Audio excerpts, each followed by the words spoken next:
extremely exciting for Pulaski Academy. Absolutely, absolutely. It's nice to go ahead and have that taken care of and be able to, just focus on this game, but mainly try to keep everyone healthy. I think is going to be the goal coming into this game. That's true. So we've got lots of players out here. It's a little bit chilly. It's 58 degrees and the sun is already down. We've got some great photos of a very beautiful sunset right in front of us. We're outside this evening with the Bruin crowd on the visitor side of the stadium. So it's you'll hear probably a lot more of the crowd than you might normally hear. But that's exciting for us to be able to be out here with the Bruin faithful. And lots of folks are bundled up with their coats and jackets and blankets. And I've already seen a few folks with the hot hands. And I know Chris Amsler brought his gas propane heater tonight. And so that's going to come in handy, I think, later this evening. Yes, sir. Yes, sir. Well, and you mentioned it earlier that this is the last game of the season. Now, there's not a whole lot riding on this game. I mean, there are certainly some possibilities. If the Bulldogs were to win and if J.A. Fair were to beat Parkview tonight, then Whitehall could conceivably move from the 4th seed to the 3rd seed. But that's about the only really change. Both teams are a log for the playoffs. Both teams are set to go. Now, out of 32 teams in the 5A, 13 teams have been eliminated from the playoffs. Okay. 9 teams have secured a spot in the playoffs, including these two here tonight, which leaves 10 teams playing to get in tonight. Out of 16 games going on tonight throughout the state in 5A, and this is just kind of an estimation, about 6 or 7 of those games, won't really affect the outcome, which means at least half of the game's going to have some sort of implication going forward for the teams involved. And let's see here. We already talked about how Whitehall, could conceivably move up, but that's not really, it's more of a possibility than a probability. Now, Whitehall's record in conference this year has been 4-2, and overall they're 5-3. So this is a respectable opponent for certain. Yes, sir. Yes, sir. And just kind of delving into what they bring to the field, they are a run-heavy team. They run the ball 2 out of 3 plays. Wow. Yeah, 2/3 of the time they're going to keep it on the ground. They have 3 players that have kind of made a little mark to keep an eye on. There's number 5, the QB, Josh Looney, who's not much of a runner himself. A lot of times what we've seen this year when we go up against a running team is that the quarterback usually has some legs, but that's not the case. However, he can be extremely dangerous if he starts getting into a groove. Against BB, he went 21 of 22 for 328 yards and 3 touchdowns. He certainly has the capability. I was watching him warm up, and he has the capability to do some damage if he has the time. Sure. Now, the main source of offense for the Bulldogs is number 3, running back Dante Buckner. And he has over 1,100 yards rushing and averages 8.1 yards per carry. Wow. That'll bring in some first downs for certain. Yeah. On the defensive side, there's number 11, free safety Cam Robinson, and he has 43 tackles, which is on the higher side for a secondary player. But he also has 3 tackles for a loss, which tells me that they will put him up on the line sometimes in blitz. 2 interceptions, 3 passes defended, and 1 forced fumble. So he's just all over the field.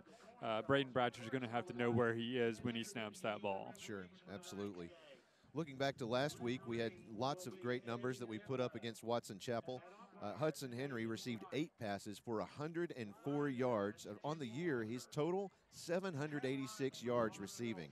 Looking to J.D. White. Now, again, this was, in my mind, the dark horse starting out in the beginning of the season.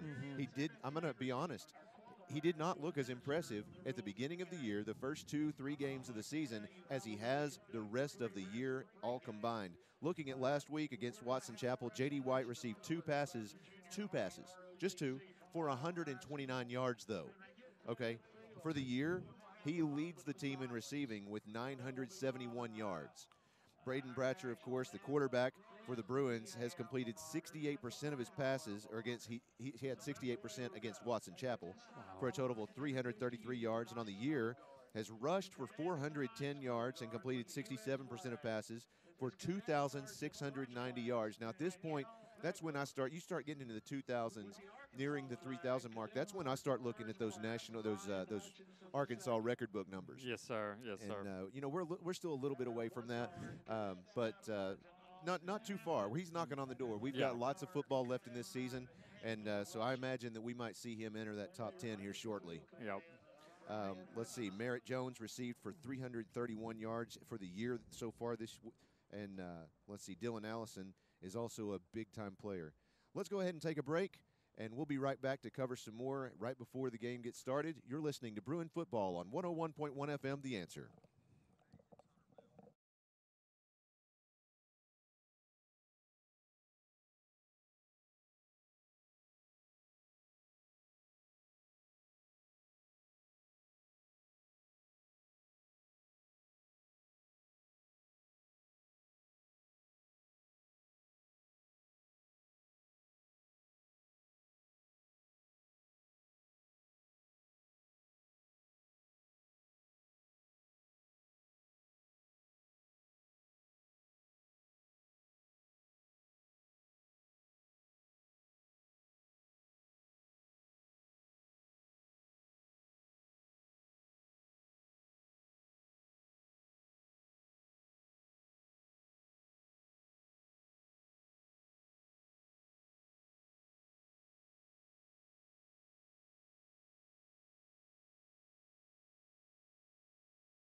Home of the Bulldogs.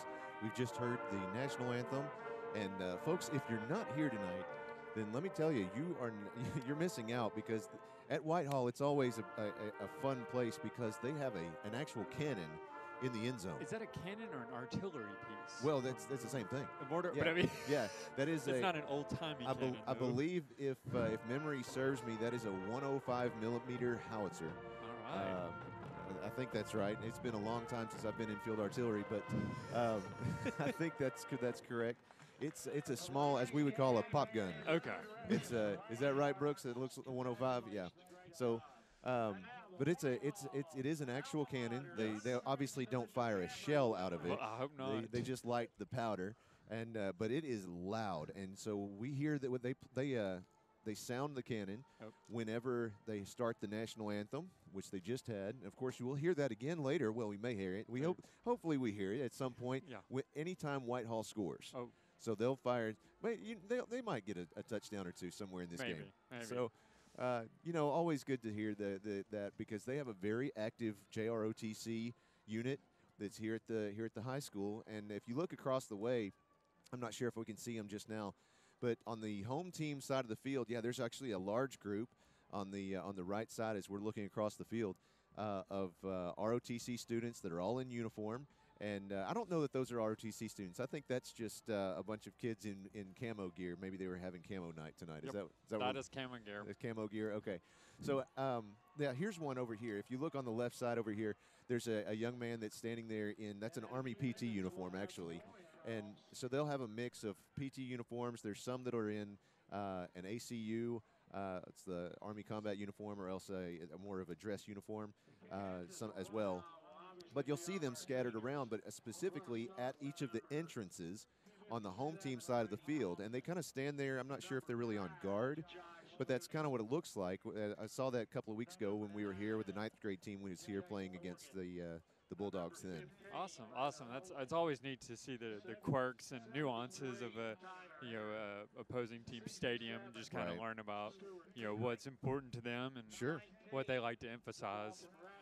So again, we've talked about it earlier, the fact that this is a running team. Tell us some more about what you've got. Well, before we get into that, I wanted to you kind of touched on the season stats, and I want to go over the I guess the team leaders, if you will. On the offense, Jaden Kelly is stepped up big time this year. He has. Now, here's an interesting stat. Last year, he actually led the team in rushing with 485 yards rushing. Now, that's in 14 games. Wow. This year, he could possibly double that figure in four fewer games tonight. So after last week's game alone, he's rushed for the year for 902 yards. So that's incredible. Aiming for 1,000. He really is. He will probably crush that tonight. And then J.D. White, you talked about how many yards and how many catches and touchdowns. Last year, he had 43 catches for 835 yards and 8 touchdowns. So he's doubled the touchdown numbers. And the figures that you gave are only in 9 games as opposed to the 14 games. Right. Hudson Henry has pretty much been on the same pace all along. He had 60 catches for 786 yards and 8 touchdowns this year. Last year, he had 72 catches for 984 yards and 10 touchdowns. So he's going to probably surpass those numbers, looking to. Merritt Jones, last year he had 6 catches for 46 yards and 1 touchdown. You mentioned earlier he has 331 yards and 6 touchdowns. Now, Braden Bradshaw, there's not really much to compare last year because, he was not the starting quarterback. Sure. And his total yardage numbers are not as high as Bruin fans are used to. However, he has done a great job of distributing the ball. And I'm going to touch on why those numbers are not as high a little later on, probably at halftime. But as a junior, his career completion percentage is 69.3%, which puts him right between Freddie Knighton and Lane Hatcher on the all-time completion list. And that is some good company to be in for certain. Fast Freddie, that's a name we haven't heard in a little while. Yes, sir. Now on the defense, I just picked out the 5 leading tacklers this year. And starting number 5, there's Zach White, who we need to go ahead and mention. He is injured. He is out tonight. He has an ankle injury. He's going to be out for 4 weeks. He may or may not be back in time if the playoffs allow, if things go the Bruins' way. When I spoke to Coach Amsler about him just yesterday, he was telling me that it looks like he's going to be out 3.5 to 4 weeks. So it's possible that we could see him come back later in the playoffs. Yes. So, but we just hope that he gets well healed. Let's just look for that. Yes, sir. So he had 45 tackles in 2017 and 1 tackle for loss. This year, in 9 games, he's had 46 tackles and 2 tackles for loss. So there's definitely some improvement there. Bennett Perkins, coming in number 4 of the tackle list, had 14 tackles in 2017. This year, 60 tackles and 1 tackle for loss. Blake Titus, last year he was 5th on the team with 73 tackles, none for a loss.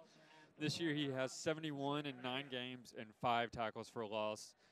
Chris Connell last year had 32 tackles. This year he's racked up 81 tackles and 6 tackles for loss. Wow. So both he and Blake have not only improved their stats, but they've found their way in the backfield, which is which you definitely want to see. Sure. And lastly, the defensive dark horse. You mentioned the offensive dark horse, the defensive dark horse, the man that just kind of came out of nowhere. That's right. The sophomore Futa Shinkawa, who did not play on the varsity team last year. He is leading the team with 84 tackles, 9 tackles for loss, which is also leading the team, and 2 forced fumbles, also leading the team. He is just, he's the man. Yeah. You've got to watch out. And again, I'll say it again. I say it every week. You have to account for the Shinkawa equation. Yep. It's speed over size. Yep. That's right. So the Bruins are now running through running through the field. Let's, Brooks, tell us what your thoughts are before the game. Well, I know it's a little bit different now, a little bit cooler tonight. I think the players are really going to like that. It just makes for a better atmosphere for a ball game, and a lot of them, you know, this is going to be the last game of the season. Of course, then we start the playoffs, and of course, granted, that's a kind of a common thing every year for the Bruins to do, but that cannon, I don't know if I'm going to get used to that cannon tonight or not. Yeah, we've got some nice fireworks that they're shooting off. Of course, it's senior night here at Whitehall. Yeah. And so we had all the seniors that were represented and got to come out and be introduced on the field. And so now before the team ran out under this huge bulldog, I'd say, what is that, about 20 feet tall? Oh, every bit of that. And, probably 25 feet tall. How high are the goalposts? Well, it's almost to the top of the goalpost. Yeah, it's about 3/4 of the way up. It gets up there. It really does. So they had a nice fireworks display that happened just off the left side of us here. We're sitting in the visitor side of the stadium, and to get the full crowd experience tonight. And it's a nice sized crowd for showing up from Pulaski Academy this evening. That's for certain.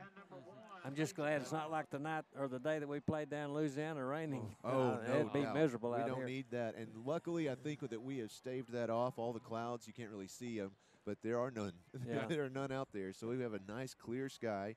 And it's we don't currently 57 degrees and dropping. And we don't have a canopy to get under. Nope. Well, that's true. Yeah. It's a good night for football, though. So let's see. I have 7:02 on the clock, and we're running just behind simply because of the senior night festivities. And so the Bruins are out there to receive the ball. It's like Whitehall won the toss, but elected to defer. Interesting. To the Bruins and want to go ahead and give them the ball first, which is how Coach Kelly prefers it anyways. It is. All right. So deep to receive for the Bruins is number 1, Mason Cobb, along with number 27, I believe that is. And yeah, the Bruins are in their all whites tonight. And prior to the snap, there is a flag, or excuse me, prior to the kick. So it's going to be a penalty. It looks like offsides against the Bulldogs already. That is C.J. Collins kicking for the Bulldogs tonight. He is 5'7", 160 pounds, and he's only listed as a kicker, but he is a senior. On that first kick, it actually looked like it was going to land about the 25, 30-yard line, so I'm not quite sure if we're going to be expecting many long balls from him. So he is getting the ball placed again, and they're going to be kicking off from their own 35-yard line now. And the Bruins are in their all whites with the gold numbers, so we're going to do our best to give y'all numbers tonight. Those are always fun to try and read. Yes. The Bulldogs are, of course, like you said, wearing black with white numbers, and here comes the kick. The kick is up. It's going to land about the 30-yard line, and it will be fielded. Oh, and it's popped loose, and I believe the Bulldogs have pulled that one up. Let's see. We're looking for an official to give us a hand signal. There was a nice little scrum. No, the Bruins did come up with it. Looks like that was number 17. That was Brandon Perkins that came up with it there. Good hustle on his part there. Lucky that he was able to pull that one out. It bounced out of the hands of number 1, Mason Cobb, and then he was surrounded immediately. I think it kind of startled him that they were on top of him so quickly. Well, and it was just a really odd kickoff because it landed at the 30-yard line. So now the Bruins take possession of the ball in their first drive just outside the 20-yard line. There's the snap. Bratcher looking to the left side, looking back to the right. He's scrambling out of the pocket. He's still got the ball, and he's going to be brought down right at the 20-yard line. It'll be about a 4-yard gain on the play. It'll bring up 2nd and 6. Yeah, he definitely did a good job of stepping up in the pocket. Just couldn't find an open man. The Bulldogs did a good job of covering the receivers. He was stopped by number 28, Tristan Ivat. There's the snap. Directly to Jaden Kelly. He's going to run around, force his way up to the 30-yard line, and that'll be enough to move the chains. First down, Bruins. He's stopped by number 29, Erwin Williams. And they're going to hurry up Yep. Back to the line. They are not taking their time. Here comes the snap to Bratcher. He's looking to the right.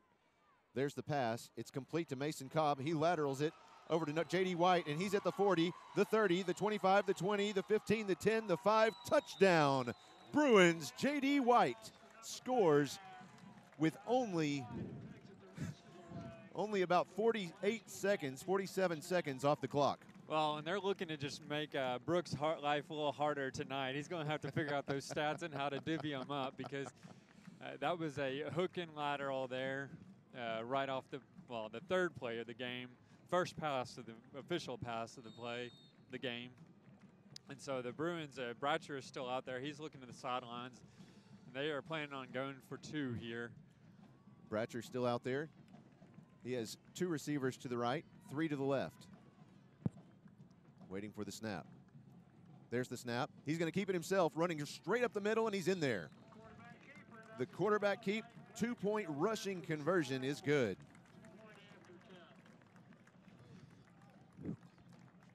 Oh, that was on catching that first pass was number 1, Mason Cobb. Then he lateraled that back to number 5, J.D. White, and he ran it all the way in for the touchdown. And it was almost identical to the play they ran last week that was like that. It was near the sidelines, and it's almost like the first receiver, in this case Cobb, makes like a for lack of a better word, like screens off the defender and buys him just a few extra seconds. In this case, J.D. White enough time to take off down the field, and once he got that separation, there wasn't any catching him. It's kind of nice sitting up here at the top of the bleachers. We can lean back against the fence up here. It's comfortable. What a way to start a game. 11-13 remaining in the first quarter, and the Bruins strike with 8 points on the board. Bulldogs 0, and the Bruins are waiting to kick this one off. They've got Vaughn Seelick out there, freshman for the Bruins. He's the second freshman to join the team this year. Of course, all the freshmen have now joined the varsity squad because their season is over. So we've got a lot of white jerseys out there. Just now that you say that, yes, there is a wall of white right in front of us. And that probably adds to the crowd that we see out here. We've got John Gorman, Sarah Gorman running a sideline camera this evening. You've got her to thank for those shots of the band and the cheerleaders this evening. So make sure you send her a thank you note. There's Vaughn Seelick with a little helicopter kick, and it goes bouncing straight up in the air, and the Bruins have it. The Bruins recover their onside kick right at the 50-yard line.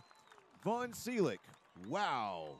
Nice little helicopter. And that was Mason Cobb on the recovery. So he's just shown up all over the stats already. Now, those of you who aren't familiar with Pulaski Academy's kickoff style, of course, they onside kick most always. And there's about, what did we decide, 8 to 10 different onside kicks? Variations, yes. This one was what they call a helicopter, where they kick it off the very point of the football after it's laying on its belly. So it literally spins across the ground, and it took a nice hop right about the 47-yard line, and that's why the Bruins were able to recover it. Here comes Braden Bratcher in the shotgun. He has Isarius Woods back there with him. There's the snap. He's looking downfield. He's looking to the left, looking to the right. There's the pass. It's complete to number 4, Merritt Jones. He's forced out of bounds at the Bulldogs' 23-yard line. Well, and Blake Titus was in there, actually, and he started out in the backfield, took off down the middle on a go route, and then was down there to help block after the catch was made. So interesting to see him figuring into the offense. There he is. We have 11:04 remaining in the first quarter. There's the snap to Bratcher. He's looking to pass. He's short pass, this time to Jaden Kelly. He's at the 10, where he's stopped by number 27. That's Kyron Rogers. And that was a good job by Thomas Vaughn to realize that the ball had been dumped off to Kelly, and he took off down the field and picked up a couple of blocks on his way. We'll make sure to keep you updated with the scoreboard. Those of you who are watching the we're going to take a timeout with them. The Bulldogs have taken a timeout. We'll be right back. You're listening to Bruin Football on 101.1 FM, The Answer.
He has 2 receivers left, 2 right. There's the snap. He's looking to the left side, looking to pass. Now he's going to scramble back to the right. He's going to end up throwing it beyond the line of scrimmage, I believe, and he got away with that one. I'm not sure why he threw that. He had a wide open running lane. Yeah, he should have kept that, and he would have scored easily. Well, and then he also was real lucky that he didn't get a flag thrown on him for throwing the ball beyond the line of scrimmage there. I imagine they may have called it if it had been a completed pass. Yeah. But luckily, he got away with it.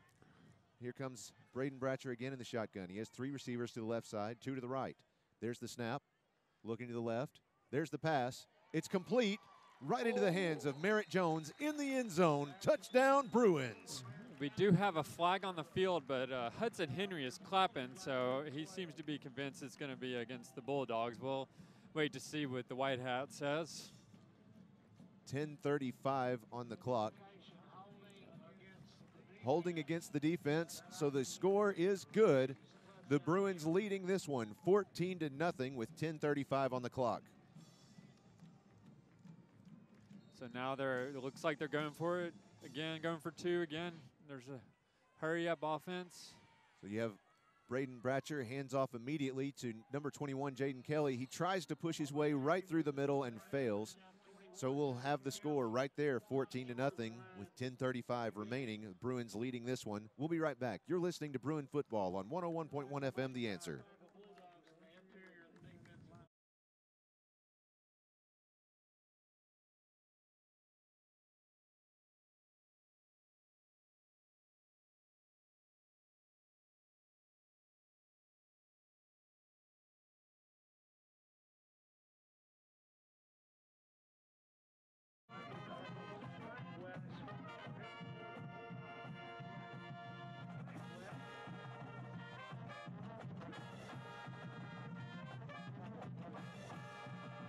Was a 4-play, 49-yard drive. It resulted in a 15-yard touchdown pass from Braden Bratcher to Merritt Jones. It took 38 seconds off the clock.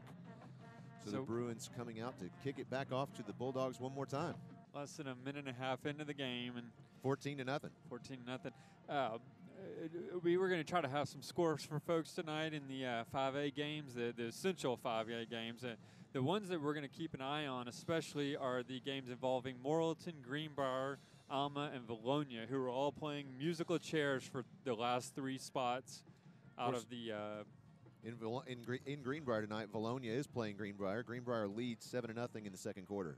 Okay, and the reason we're watching that is because the number 4 seed out of the West, That's I believe, right, is going to be playing PA in the first round of the playoffs. That's right. They'll be coming to PA. Yep. Out there to kick. Let's see who this is. That's number 48, Savannah Goodwin. She has the ball teed up upright at the 50-yard line. And the Bulldog band is playing right as she was about to kick. So there's the kick. And it is fielded by number 3 of the Bulldogs, Dante Buckner, right at the 42-yard line, 41-yard line. So this will be their first offensive drive of the game. Well, and he bobbled it a little bit. There was a brief moment of excitement on the on our side. I think he was as surprised as anyone else that the ball came to him. Yes.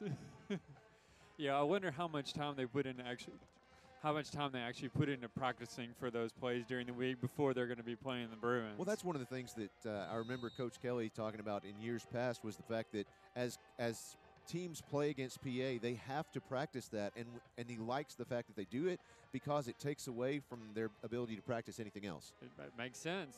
So, and they're going to be doing it anyways. The Bruins are, so they practice it. Sure. Just because. So the quarterback for the Bulldogs is in the shotgun position. There's the snap of number 5. He hands off to number 3, Dante Buckner. He runs to the right side and makes his way up to about the 49-yard line. That's a gain of about 9 yards. That'll bring up 2nd and 1. Well, and he just showed right there why he averages that 8.1 yards per carry. I mean, he found a seam on that right side and was able to pick up 4 or 5 yards beyond the line of scrimmage there. Careful there, Chris. Take a stumble down the stadium. Here comes the snap to Josh Looney. He has 2 receivers left, 2 to the right, 1 running back. There's the handoff. Goes to number 4, C.J. Collins. He runs to the right side, but is met immediately by a den of Bruins. He's going to lose a yard on that one. It'll be 3rd and 2. Looked like Bennett Perkins was in on the tackle, and I think I saw Futa Shinkawa joining the fun there as well. So it's a good stop there. We'll see if they can hold him on this 3rd down try. 9:35 and counting on the clock. The Bruins leading this one 14-0 against the Whitehall Bulldogs. We've got a nice-sized crowd out here this evening. Again, earlier I mentioned the fact that all of the freshmen have joined the varsity team, and so the team looks a lot larger than it has the last few weeks, but we also have a larger crowd, and I think that probably lends to that as well. But you can tell which ones are the freshmen because they do not look larger than their counterparts further down the sidelines. Here comes the snap to Josh Looney of the Bulldogs. He has 3 receivers left, 1 to the right, 1 running back to his left. Handoff goes immediately to Dante Buckner. He runs right up the field, 20. He's at the 15, the 10, the 5. Touchdown Bulldogs. Here comes that cannon. Yep. Touchdown Bulldogs by number 3, Dante Buckner, with 9:02 remaining in the first quarter.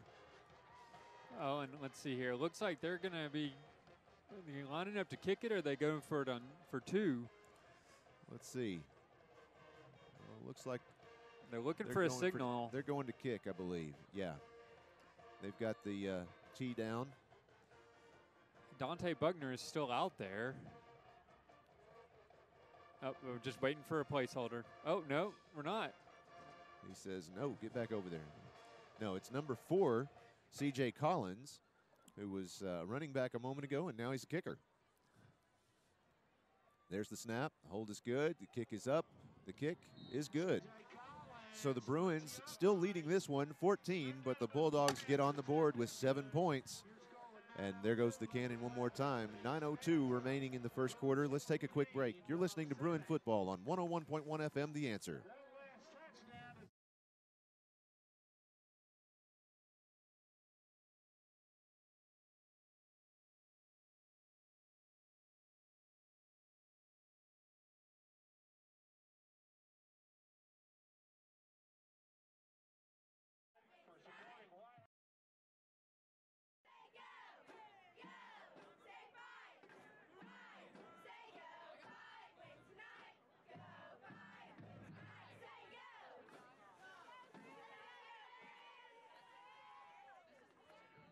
Ladies and gentlemen, and welcome back to Whitehall, home of the Bulldogs. The Bruins leading this one 14-7 with 9:02 remaining in the first quarter. What an exciting game we've already had. I just love that cannon. I mean, I'm used to it now. You know, it's funny. You can look down at the crowd right before you know that they're going to fire the cannon and just watch folks, and like half of them jump a little bit. It's kind of funny. Yeah, and Christina Carroll, our producer, sitting next to me. Yeah, she's one of them. Every time. Here's number 4, C.J. Collins, to kick off for the Bulldogs. He kicks the ball, and it lands right at the 25-yard line. And the Bruins are having to scramble backwards to get it. It got behind them. That was number 18, Dylan Allison. That's the first one that's gotten behind him all year. That is. Well, and it's, you know, the first time it landed about the 25-yard line, and then the second time it did about the same thing. And did. You know, I'm not sure if they've seen something footage, you know, that they know he can kick it further, or they just haven't realized that, you know, he's not going to get it beyond that 20-yard line. They need to scoot up. We'll just have to wait and see as Bratcher hustles out to the huddle and they break it. So now the Bruins are at their own, what is that, about the 10-yard line, first down. Here's the snap to Bratcher. Handoff goes immediately to Jaden Kelly. He makes his way to the 20, the 25, and he's forced down at the 30-yard line. That will definitely be enough to move the chains. First down for the Bruins. Oh, and he made at least a couple of tacklers miss there and had a nice little shake and shimmy move to get in the open field. He's stopped by number 23, Cody Lambert. Once again, here's Bratcher in the shotgun. He has 1, 2 to the left, 3 to the right. There's the snap. He's looking downfield. His pass is going to be just over the head of number 11, Nate Cumming. And he had a defender on him, but it wasn't the reason that he missed it. I think that was just overthrown. Just overthrown a little bit, which is actually probably a good thing, because if it had been thrown right where Nate was, there might have been a jump ball. Sure. So now we're looking at 2nd and 10. Bratcher again in the shotgun. He has Jaden Kelly to his left in the backfield. There's the snap. Handoff goes to Kelly. He makes his way around the right side of the field, forces his way up, and he jumps onto the 39-yard line. That's almost enough for a first down, but that'll end up being about 3rd and 1. And that was a good job by Kelly, recognizing that there wasn't much running room for him to pick up on that side and just go ahead and lunge forward, pick up about 2 more yards, get him in a more reasonable position. Bratcher again in the shotgun. Kelly this time to his right. He has 1 receiver to the right, 3 to his left. There's the snap. He's looking to the right side. It's complete to J.D. White just inside the 40, and he's brought down at the 44-yard line. It's still inside Bruin territory, but that's enough for a first down. Well, and it's interesting. A lot of times you expect to see Braden Bratcher just 3rd and 1 and 3rd and short, to see Bratcher just take off at the middle and try to pick it up, but he wasn't even considering that. He immediately was looking for White on the right side. The Bruins have a little bit of confusion on which play they're going to run here. It looks like number 84, Hudson Henry, on the far left side, all alone, and he's got 3 receivers to his right. Snap goes to Bratcher. He immediately kind of shovel passes it to Mason Cobb, who runs to the right side of the field and is stopped inside Bulldog territory at about the 40, what is that, 46? It's like, yep, about the 46-yard line, yep. So that'll bring up 2nd down and 1 yard to go after a 9-yard gain. He was stopped by number 6, Traydon Marks. Well, and Kelly was in motion before that, and it was a little bit of misdirection there because it looked like the ball could have gone to him or to Cobb. Here comes the snap to Bratcher. He has 3 to the left, 1 to the right. Kelly in the backfield. There's the pass. It's complete to hell. It was in the hands of Hudson Henry, and hit him right in the hands, but it kind of bounced off of his gloves, I guess. But he was hit immediately after and kind of sent him rolling backwards. I'm not sure how much of that was just dramatics or how much of it was actually the hard hit. It was a hard hit. I mean, he thought the play was over, and it may or may not have been a little late. Bratcher again in the shotgun. He has Kelly behind him. There's the snap, looking to pass. Still looking. Still looking. He's going to run to the right, run to the left. He's running right up the middle this time. He's going to keep it. He's at the 40, at the 35, where he finally slides down. That's definitely enough for the first down. What a quarterback keeper. And there's number 2 down there. He's either, he looks like he is actually hurt. So looks like they're going to take a timeout for an injured player. Let's do that with them. This injury timeout is brought to you by Bowen Heffley Orthopedics. We'll be right back. You're listening to Bruin Football on 101.1 FM, The Answer.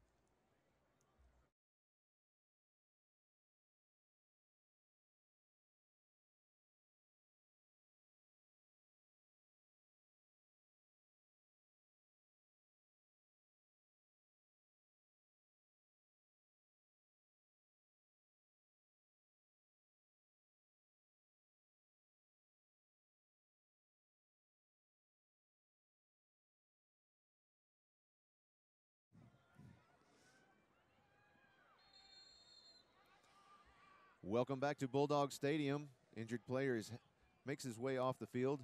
There's the snap. Handoff goes to Jaden Kelly, hands it right back to Bratcher. He throws it up in the air.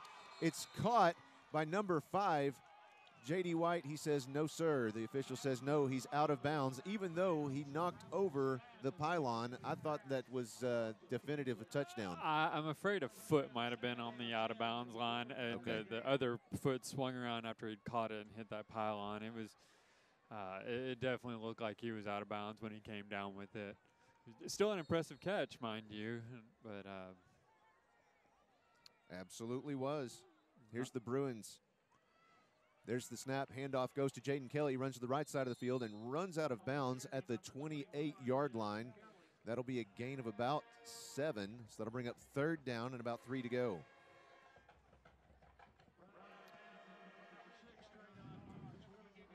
So it looks like they're looking, Oh, there's the band. I was trying to find where the band was. Yeah, they've got their own band shell down here on the other end of the field. There's the snap to Bratcher. There's the pass. It's complete to Henry at the 15-yard line, and he's brought down. He probably falls over, and he's so tall he gains another yard by falling forward. So that'll be placed at the 14-yard line, 1st and 10 for the Bruins.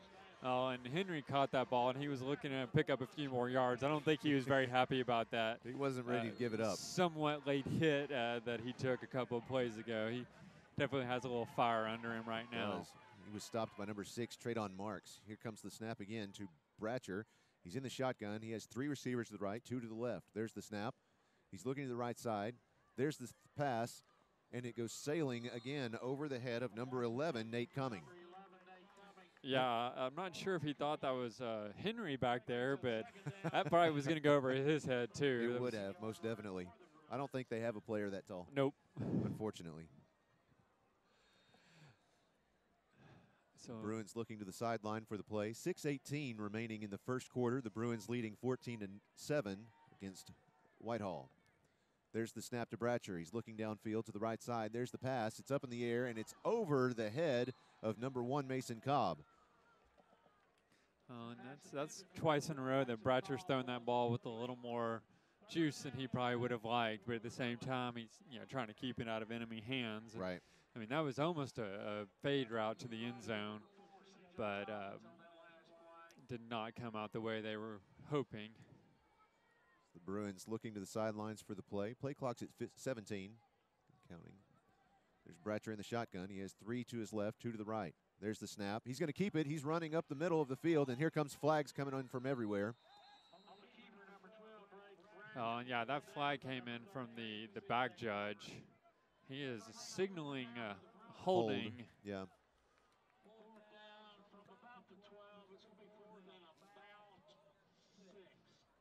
Going to bring up 4th and 6 before they assess the penalty. The clock is still ticking, and the official is trying to get the attention of the clock operator. They finally stopped the clock So now at there's 5:54.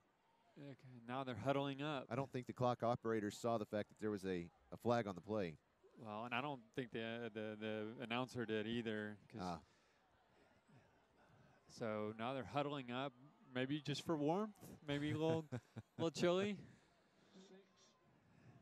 Get a fire going down there.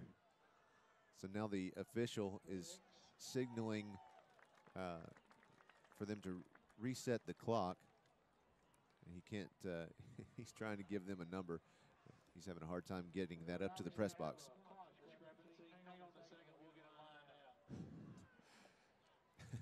So we're going to be looking at 3rd down and about, well, no, the marker, yeah, 3rd down and about. Well, so let's explain. Yeah. The sideline marker says 2nd down. The scoreboard says 4th down. And it looks like the referee, the side judge finally got It is 3rd down. 3rd down, 6 minutes on the clock. There's the pass. I'm not even sure where it went. It's an incomplete pass. It was, I think it hit the back of the helmet of one of the linemen. He kind of stepped in the line of fire there, did not expect the ball to come that way. Or Bratcher didn't expect the lineman to go that way because obviously the lineman wouldn't be able to see where the ball was going. Sure. He was up there doing his job. So that brings up 4th down and about, 2 yards, 3 yards? Yep. Hard to tell from right here. Bratcher in the shotgun. He has 2 receivers to the right, 3 to the left.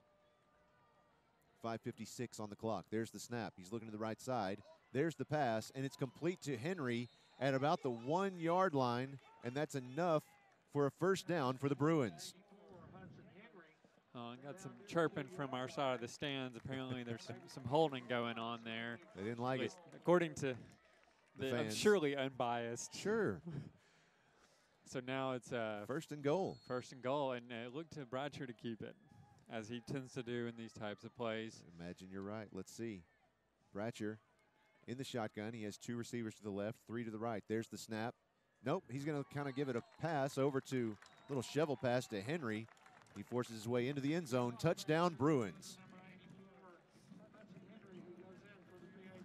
What a game we have here. 5:47 in the first quarter. The Bruins leading this one 20-7 against Whitehall's Bulldogs. And they're just disregarding the fact that the Bulldogs went for the extra point, and they're going for They're going for 2. There's the pass. It's complete to J.D. White in the end zone. So the 2-point conversion is good. The Bruins lead this one 22-7 over Whitehall. We'll be right back. You're listening to Bruin Football on 101.1 FM, The Answer.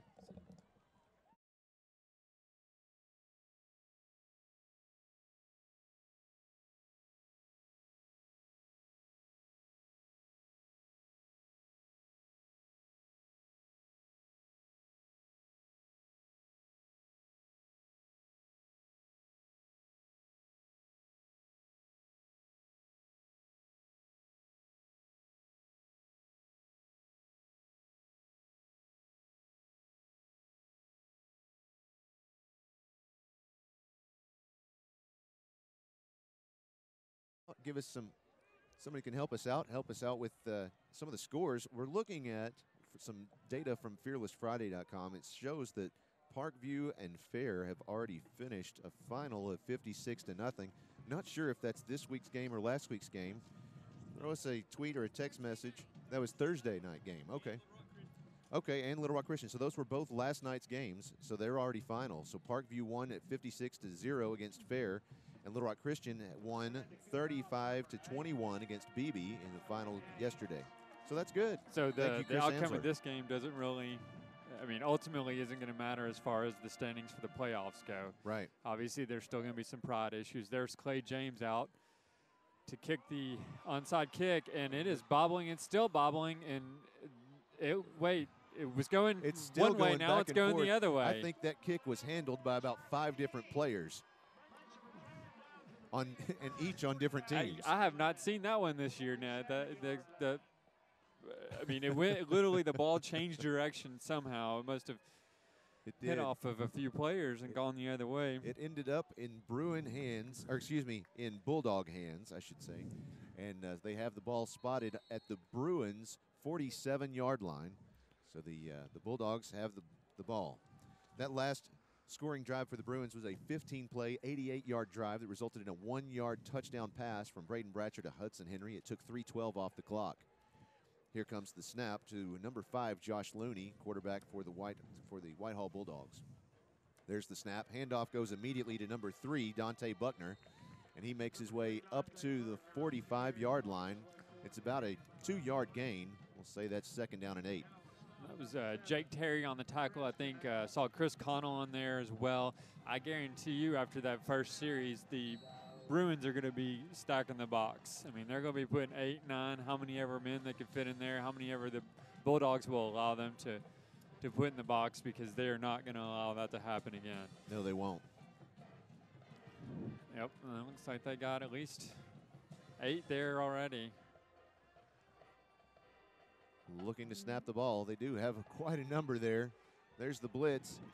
Number 5 in the backfield. He's getting covered all over by the Bruins. Finally stopped by number 7, Chris Connell.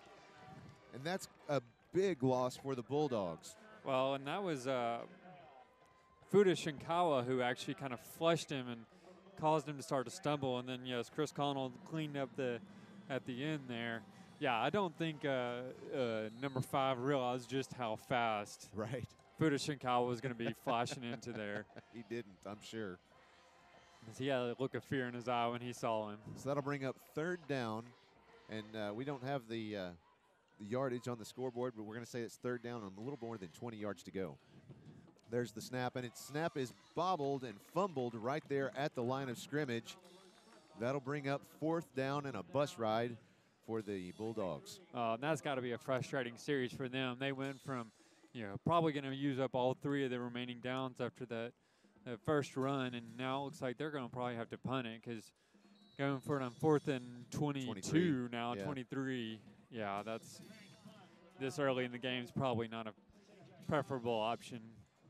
C.J. Collins out to punt for the Bulldogs. No one is deep for the Bruins, as usual.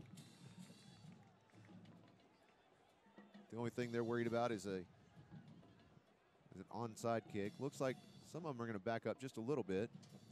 There's the kick, and so the Bruins exit the field.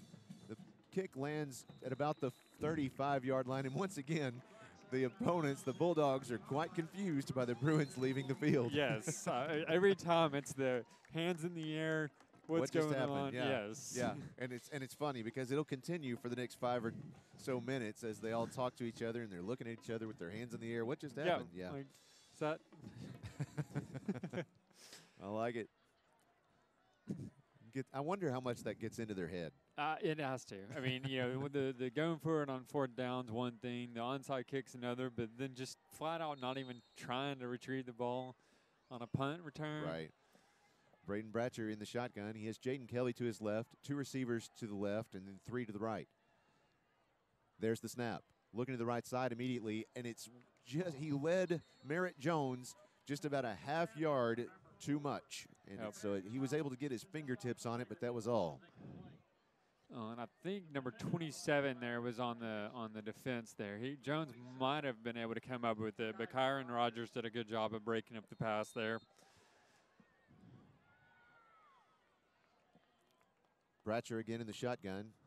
He has Jaden Kelly, immediately hands off to Kelly, who runs straight up the middle, and he looks like he gained, let's see, about 4 yards on the play. That'll be 3rd down and 6 to go. One of my favorite things about the running game, whenever they actually just flat out run it, is the little shove forward that Bratcher gives the running back every time. He was stopped immediately by Irwin Williams of the Bulldogs. There's the snap to Bratcher. He's looking to the right side. The pass is complete to Henry right at the 45-yard line. Again, leaning forward. He gains another yard. So the ball will be spotted at the 46-yard line. That's enough to move the chains. 1st down, Bruins. Charlie King of the Bulldogs with the stop. 2:46 remaining in the 1st quarter. Bruins leading this game 22-7 over Whitehall. Bratcher in the shotgun. He has 1 receiver to the far left. He has Jaden Kelly to his left in the backfield, and then 2 receivers to the right. There's the snap. There was 3 of the receivers to the right. Excuse me, didn't see him. There's the snap. He's going to keep this one, and he'll be pulled down at about the 46-yard line, so that he makes his way back to the original line of scrimmage, basically. That'll bring up 2nd and 10. Yeah, he just did not have much time to do anything there. He was just running for his life almost as soon as he got the ball. And normally, you see him rolling out, but that wasn't a rollout. That was just a flee. Here comes another snap. There it is. Looking to the right side immediately to pass. There's the pass. It's complete to J.D. White out inside the 50. At the 40, he's at the 35, and he runs out of bounds at the 31-yard line in Bulldog territory. What a 1st down for the Bruins. Oh, and credit to Jack Polk there, who was out there blocking. He picked up his man immediately and bought J.D. White another 5 yards before he went out of bounds. Traydon Marks was the man who did run him out of bounds there. So the Bruins have the ball on the Bulldogs' 31-yard line. Here's Bratcher in the shotgun. There's the snap. Handoff goes to Kelly. Runs right up the middle and is met at the 27-yard line. It's about a 3-yard gain. That'll be 2nd down and 7. Looks like Logan Plumley, number 54, was on the stop there. And it looks like they're not going to give Jaden Kelly much running room tonight. That's about the 3rd or 4th time that he's been stopped after picking up only 3 or 4 yards. That is frustrating to me anyway, seeing him run straight up the middle. I'd like to see something a little more creative. There's Bratcher in the shotgun. Kelly in motion. He has receivers downfield. He's having to scramble out of the pocket. There's the pass. It's complete into the hands of J.D. White at the 22-yard line. It's not enough for a 1st down, but that will give them 3rd down and about 1. I wasn't sure if that was intended for White or for Andrew Cobb there. I don't think it was intended for White, but it's a good thing he got his hands on it. Yeah, Cobb was right there as well, and I think he was a little confused. 51 seconds and counting on the clock here in the 1st quarter. The Bruins leading 22-7. Here's 3rd and 1. Bratcher in the shotgun, looking back to the sidelines. He has Woods out there with him this time. Hand off to Woods. Right up the middle. He's at the 20 and forced right back down. So it gain of 1, but that's enough to move the chains. So it's a 1st down for the Bruins. And once again, he just ran him straight up the middle, and once again, he had a... Well, at 6 foot, 200 pounds, yeah, you've got a lot behind those legs. Yes. And the Bulldogs clearly came to stop the run tonight, so. So we have there we go. The chains now on 1. 1st and 10 from the 19-yard line. There's the snap. Little play fake to Woods. He's going to pass it. It's all the way to number 10 in the end zone, Andrew Cobb. Touchdown, Bruins. What a play. He had lots of time back there. He certainly did. It was great to see the offensive line actually, holding that and giving him the time that he needed to find Andrew Cobb in the end zone. 20 seconds remaining in the first quarter. The Bruins leading 28-7. Yes, and they're staying out there. The offense is staying out there in its entirety, looking to the sidelines for the play. Woods is out there still. I imagine they're giving Kelly a little bit of break after the licks he's taken so far. Bratcher in the shotgun. Woods to his left. Man in motion. There's the snap. He's looking to pass. There's the pass. It's to number 1, Mason Cobb, and he's in the end zone. The 2-point conversion is good by the Bruins. The Bruins leading this one with 20 seconds remaining in the first quarter. The Bruins lead 30-7 against Whitehall. We'll be right back. You're listening to Bruin Football on 101.1 FM, The Answer.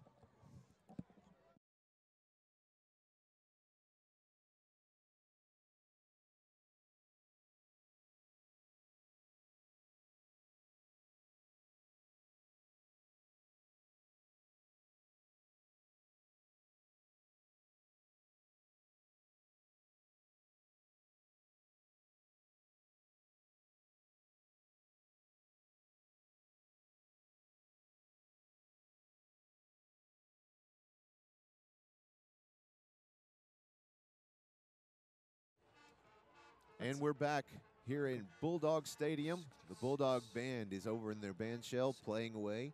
Always good to hear a nice band. Of course, the PA band, they've made their way out here to Whitehall, and they sound great tonight. One thing we didn't mention earlier, J.D. White broke the 1,000-yard mark for receiving yards on the season. He is well over 1,000 now with, I think, about 80 yards receiving tonight. So 20 seconds remaining in the first quarter. The Bruins leading 30-7 against Whitehall. There's the kick by Vaughn Seelick, and it's received immediately just inside the 50-yard line by number 11. That's Cam Robinson. And Vaughn didn't quite get the helicopter spin he was looking for there. Couldn't quite repeat his first kick earlier in the game. That last offensive drive for the Bruins was a 9-play, 65-yard drive, resulting in a 9-yard touchdown pass from Braden Bratcher to Merritt Jones. It took 3 minutes off the clock.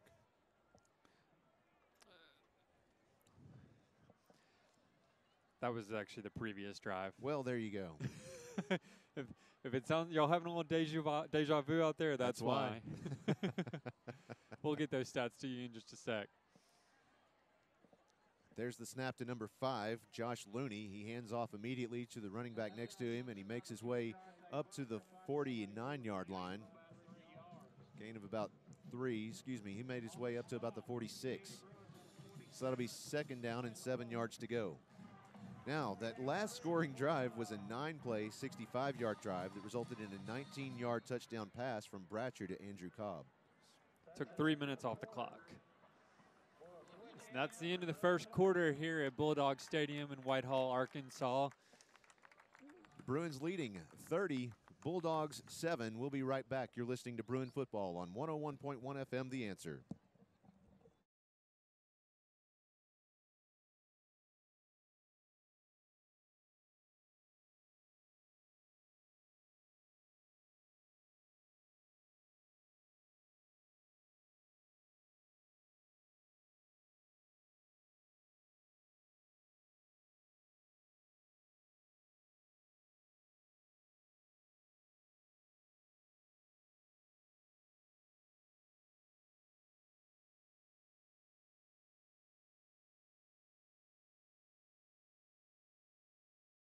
Back to Bulldog Stadium. The Bruins leading this one 30-7. Just getting ready to start the second quarter, Bulldogs got the ball at their own 46-yard line after the failed onside kick by the Bruins. There's the snap. It's Josh Looney. He's looking to pass. He's going to pass the ball, and it's complete into, let's see, he's got the ball complete at the 36-yard line. that was Trent Sawyer on the initial tackle, and he had some help. Not sure who it was there helping him, but that was Clay James and Trent Sawyer kind of combined there to bring him down. That was good for a first down, though. Sure was. Looney again in the shotgun. He has one tailback to his left, 3 receivers to the right, 1 to the left. Waiting for the snap. There's the snap. Handoff immediately. Goes to his tailback. That's number 3, Dante Buckner. It's about a 3-yard gain. That'll bring up second and, let's see, 2nd and 7. Well, and Jake Terry was there to stop him. You know, it surprises me. I mean, just from what little we've seen from Josh Looney, he can throw the ball. I'm surprised that they do not let him dish it out a little more than they do. Right. Again, Looney in the shotgun. He has a tailback to his left, to his right this time. There's the snap. Handoff goes immediately to number 3, Dante Buckner, and he forces his way up inside the 30. They'll spot the ball at the 29-yard line. That'll about a gain of 3. That'll bring up 3rd down and about 3 yards to go for the Bulldogs. And we got a shoe that needs to be fixed out there, so we're going to take a few seconds to get the laces tied. I think his foot actually came out of the shoe. Oh, wow. That's what he's trying to do, is get his foot back in it. There we go. 10:34 and counting in the second quarter. The Bruins leading 30-7 over Whitehall. Well, looking at Greenbrier, Valonia 6, Greenbrier 23 in the second quarter. Here comes the snap to Looney. He's going to keep it this time. Excuse me, that's number 11, Cam Robinson, that received that snap. He ran it straight up the middle, up to the 20-yard line. That's a first down for the Bulldogs. You know, we don't have like footage to really keep up with what they tend to do, but I imagine that's probably a set play. If they got a 3rd and short, 3rd and 2, 3rd and 3, that's probably something they're going to go ahead and do. Although he is still back out there, and he's back out there to take the snap from the shotgun. He is. Cam Robinson in the shotgun. He has one tailback to his right. There's the snap. Handoff goes immediately to Dante Buckner. He runs to the left side of the field, and he's in the end zone. Just like that. He got right through the defense, and the secondary didn't even see him coming. that camera got you that cannon got you that time. It got me. So 9:52 remaining in the second quarter, and the Bulldogs get on the board once again. It's like they're going to be looking to kick the field goal here. And Yes, the score is going backwards somehow, but it is actually 13-30 or 30-13. Bruins leading. Here's the extra point. C.J. Collins with the kick, and it is good. So now the Bruins still leading this game 30, Whitehall Bulldogs 14. We'll be right back. You're listening to Bruin Football on 101.1 FM, The Answer.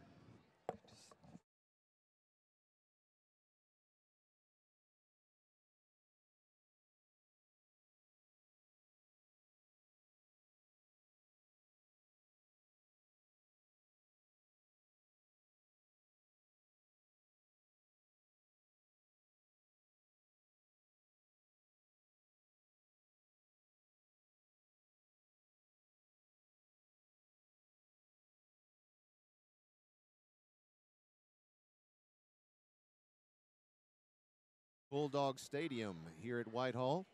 Stick around for halftime. Got a great interview arranged with President and Head of School, Matt Walsh. He's going to talk to us about some of the strategic planning going on with the school. And then we've also got some members of the golf team that's going to join us, talk about their season. They've had a great season.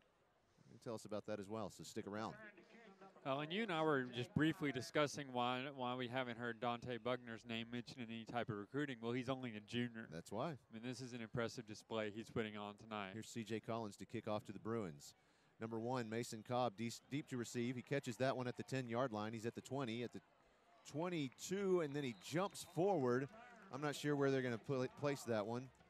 Let's see. He's still walking forward, and about the 26-yard line. That is actually the 27. That's great. Yeah.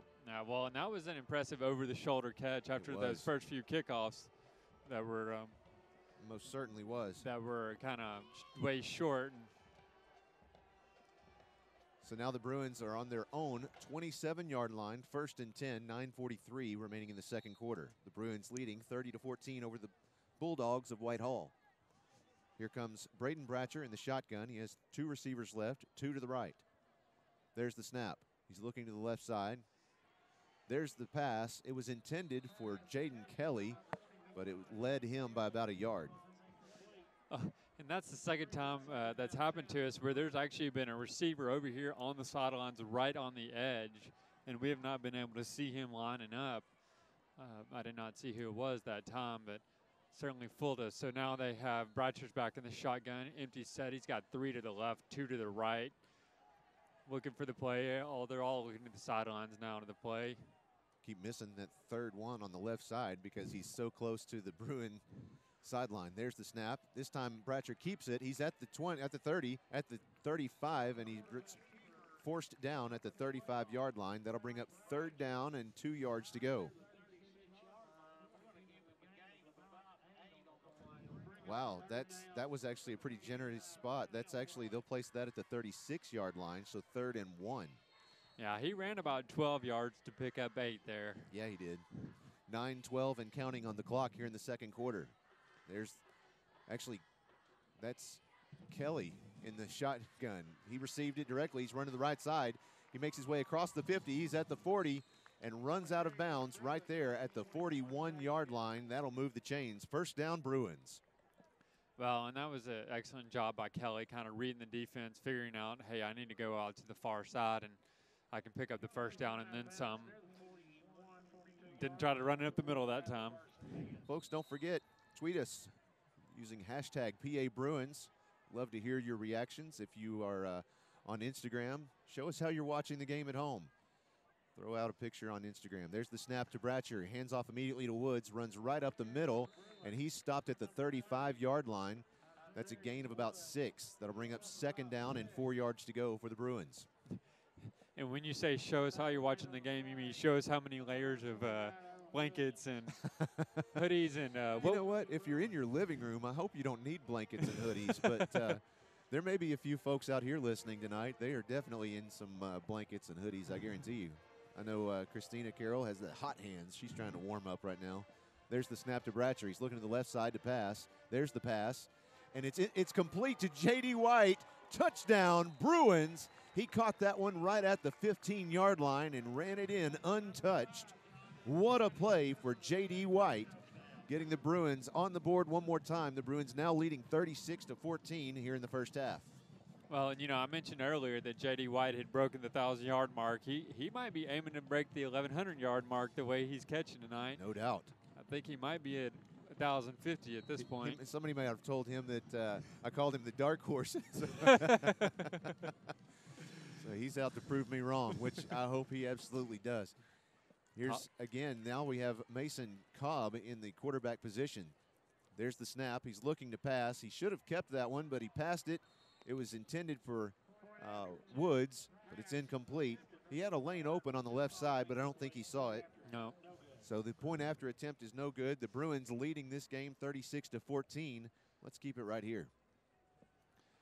8:15 remaining in the first half. It's getting kind of chilly. Yeah, it is. So what do we have in the way of scores out there in the Wild Wild West? Well, of course, as we said earlier, there were 2 games that were already played last night. Little Rock Parkview defeated Fair 56-0. Little Rock Christian defeated Beebe 35-21. That's the final on that one.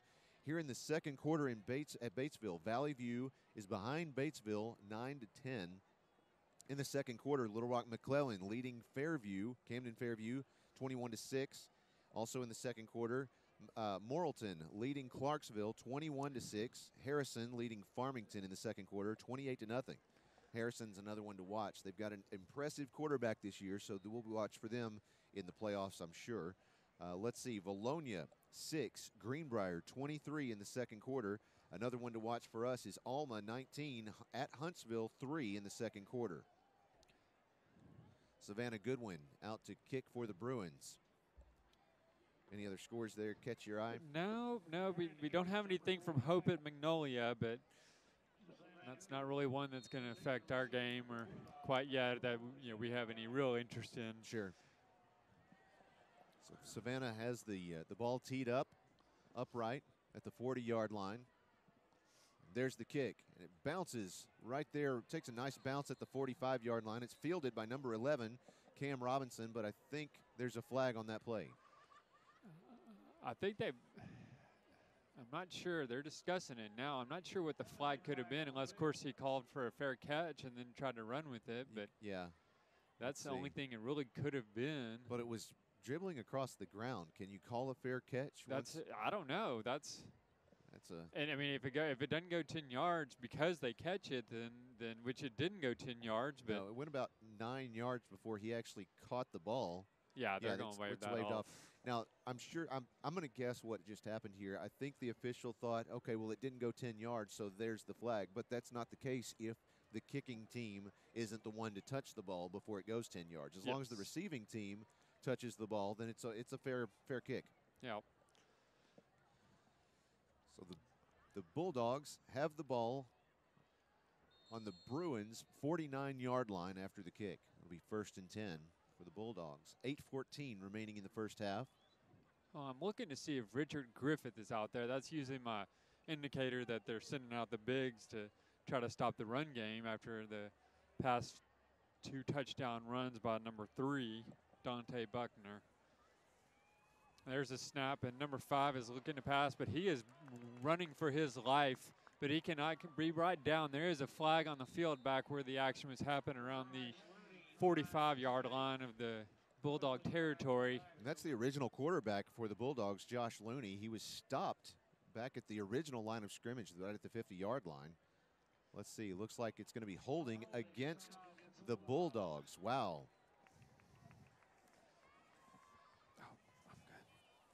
Got you an extra. Yeah, it's got you an extra jacket there you can stick your hands in. It's getting chilly out here, folks. It is. It's, according to my watch, it says it's 54 degrees, but it's a cold 54. It certainly is.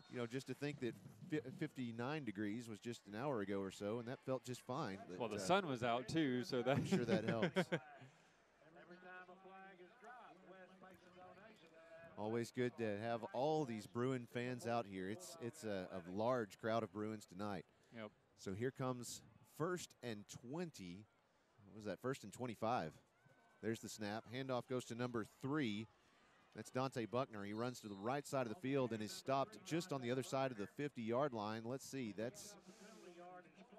He looks like he's hurt. He did not go down the right way. His foot kind of turned a little bit. He's up and walking, and now he's down. He shouldn't be. Yeah, no, he shouldn't be. Yeah, you don't need to try to walk that one off, buddy. Yeah, they're going to go ahead and take an injury timeout. So let's go ahead and take one with them. This injury timeout is brought to you by Bowen Heffley Orthopedics. We'll be right back. You're listening to Bruin Football on 101.1 FM, The Answer.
Welcome back to Bulldog Stadium.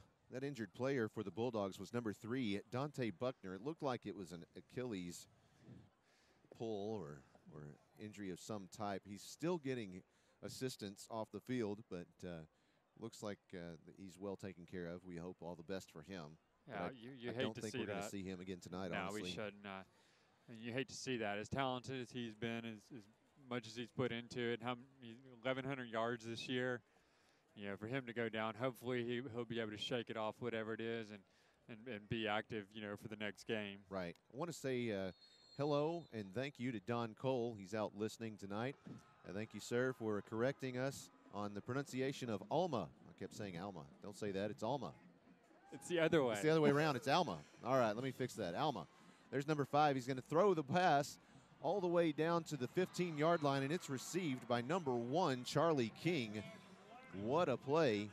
Wow, and he was running for his life. It seems like the Bruin defensive linemen have been on top of their quarterback all night, and he still managed to find a way to find that open man down the field. Number 1, as you said, Charlie King. And that ball was caught around the 14-yard line of the Bruins defense, so it's a nice start for the Bulldog offense post Dante Buckner injury. Get that from you. I'm going to trade this one. Spread that out. Trying to spread out some coats and blankets out here. There's the snap. Quarterback keeper by number 11. And he makes his way up inside the 10-yard line. Looks like he stopped inside the 5, actually. So that's a good little run for Cam Robinson. And this is a little late. We want to say hi to Adrian Dallas. It says, nice start, Brew wins. And then that's Maddie Moffitt saying she's watching her alma mater put these Bulldogs in their place. See, now that's pronounced correctly, Alma. Did I say it that way? You said Alma because it is alma mater. Oh, well, there you go, Alma. But Alma is the city. Alma. Alma is the city or Alma? Alma is the city. Alma is the Latin. The Bulldogs get in there and score again. They now have 20 on the board against 36 for the Bruins. 6:28 remaining in the first half. I'm telling you, I like this cannon. I think we need to get one. I don't know what excuse we would have, but if you never want my son to come to a game, then yes, you can do that. Oh, no, we don't want that. He's already terrified of the Bruin mascots.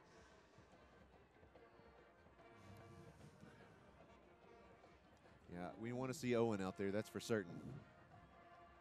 Hello, Owen, if you're out there watching tonight.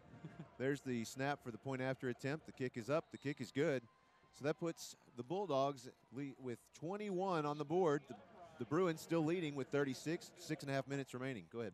You know, I almost kind of want the bandstand to be a little closer so they could kick the ball into the bandstand. Into the bandstand.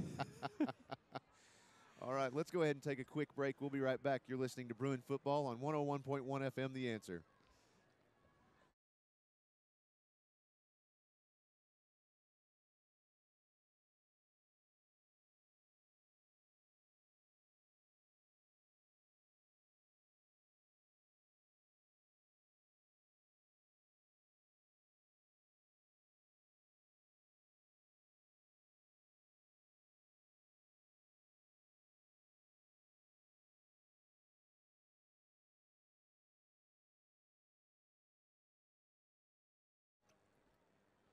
Welcome back to Bulldog Stadium. I know that our producer in the studio, Zach Thomas, is toasty warm, and he is probably very jealous of us sitting out here game side in the stadium seats tonight.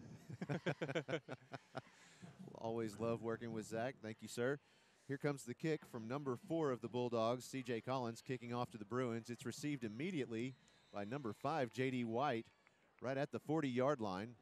That was good awareness by White to just snag the ball out of the air and not let the the back receivers try to play the guessing game of where it's going to go. And you know, I mean, he might have been able to pick up a few more yards, but I'm sure they're training him just take the knee. Sure. You got the ball, take the knee. Don't do anything. It was done like a pro. He took that knee just as the kicking team was right in front of him. So 6:25 remaining in the first quarter. The Bruins leading 36-21 against the Whitehall Bulldogs. There was a penalty. There was a penalty apparently during that play. We didn't see it or the call, but it was holding against the Bruins, being told by our producer, Christina Carroll. Ball will be spotted at the 30-yard line for the Bruins. Braden Bratcher, he's in the shotgun. There's the snap.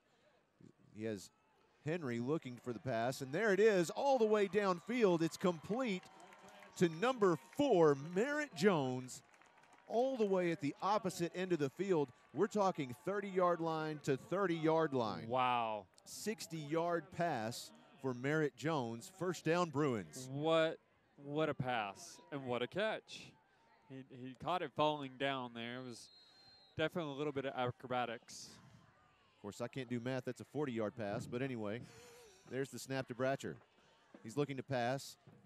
Oh, and looks like it was intended for Andrew Cobb, but he wasn't really sure if it was intended for him or number 4, Merritt Jones. But it looks like neither one of them came away with that one, so that'll bring up 2nd and 10. You know, this game has kind of reminded me of that shootout last year that they had with Little Rock Christian. Yes. That ended 86-56. That was a fun game. Yep. Braden Bratcher in the shotgun. He has 3 to the left, 2 to the right. There's the snap. Looking to pass. There's the pass. And it sails over the head of J.D. White. Yeah, you got to wonder if the cold is kind of playing a part in Bratcher's throwing motion, because that's – I haven't, he's had a difficult time this evening. keeping it down. I mean, Right. that's at least the 4th that I can count where he's overthrown his receiver, and not just barely. It's Right. been by, a couple of yards in the air, feet, however you want to measure it. Sure. Here comes the snap to Bratcher. He has Jaden Kelly to his right. Handoff goes to Kelly. He's right up the middle. He's at the 5, at the touchdown. Jaden Kelly, touchdown Bruins. Well, and I guess they just decide, you know what? We've got them spread out enough. Let's take a shot straight up the middle. That's what they did. He was able to juke and jive his way into the end zone to get on the board once again. The Bruins now leading 42-21 here at Whitehall. We'll wait for the stats from Mr. Beasley here, but that was about a 20-yard run up the middle. Now let's take a look at what Grant Swindle has here. He's got a My. Frito chili pie. Oh, my. That's for Christina. That's for our producer. There's the snap, and Bratcher's going to pass it to Jaden Kelly. He's trying to make his way into the end zone, but that's no good, so the 2-point conversion is no good. Bruins still leading by a considerable distance. 3-touchdown lead. 3-touchdown lead, 42-21 with 5:57 remaining in this first half. We'll be right back. You're listening to Bruin Football on 101.1 FM, The Answer.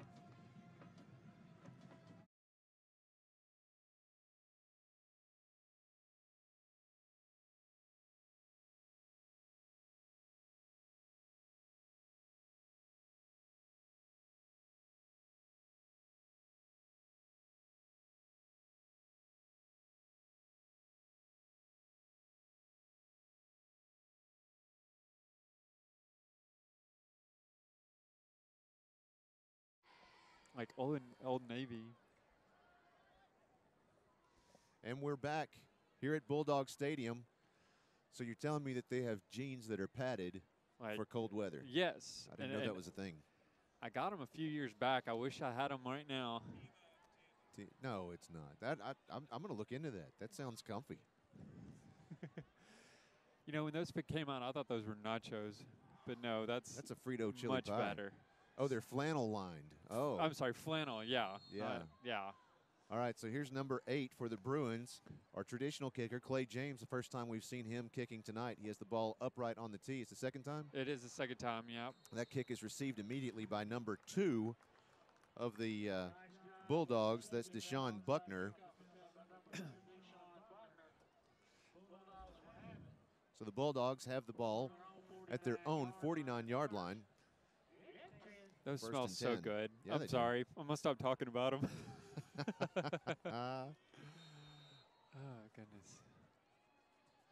Touchdown pass with 5:57 remaining. What a play. That still has me reeling. We had a 40-yard pass and then another 30, from the 30, he runs it in. Wow, what a play that was. Yeah. All right, 5:57 on the clock. Here come the Bulldogs. There's the snap. Almost fumbled, but he was able to hand it off to number 4, C.J. Collins.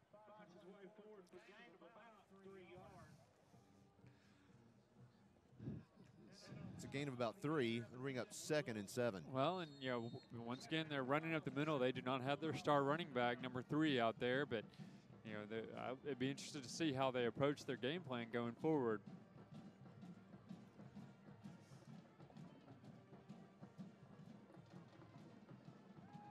There's the snap. He's looking to pass. He's running way to the left side of the field, and he just throws this one away. He had nowhere to go. That was Futa Shinkawa, who just shot up the middle. He was unaccounted for on that blitz. Pass intended for number 6. Right on marks while it's incomplete. I'm not sure what you got going on there, Chris. Oh, okay. So they're looking to the sideline for the play. Looks like they're switching out players. Number 2, Deshaun Buckner, has come in. Number 11, Cam Robinson, is looking for the play. We've seen him in a bit of a wildcat formation tonight, or zone read. Depends on how they want to approach it. Still they're going to call a timeout. That clock was ticking down, and there was some serious confusion on the sidelines and out in the field. As the teams huddle off to the sidelines, we're going to take a quick break here. You're listening to 101.1 FM. The answer. The answer.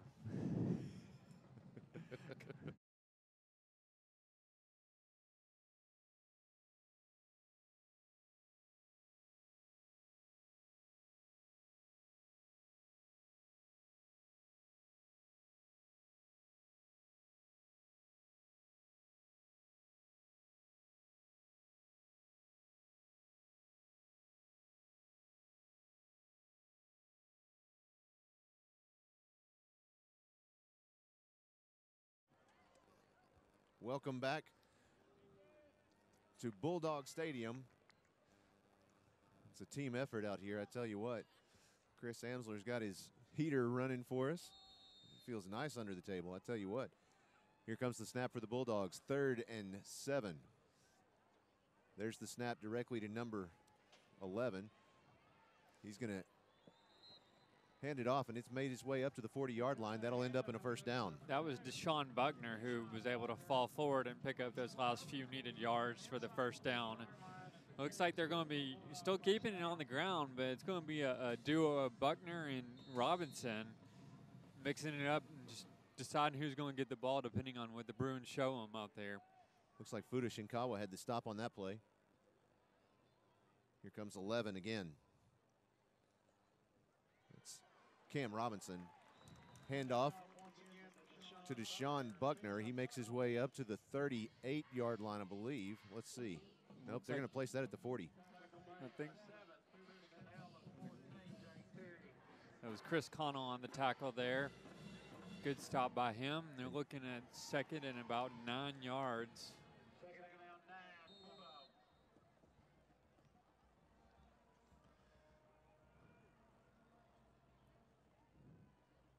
Here comes 2nd and 9. There's the snap. This time, Cam Robinson keeps with the carry, and he's going to make his way up to the 31-yard line. That'll be 3rd down and 1 to go for the Bulldogs. Looks like they're going to keep that same group out there. It seems to be working well for them. And it does. Clock's ticking away. Looks like we're about to approach the 4-minute mark here. Bruins leading 42-21 against Whitehall. Here comes the snap again to Cam Robinson. He's going to keep again this time, makes his way up to the 30.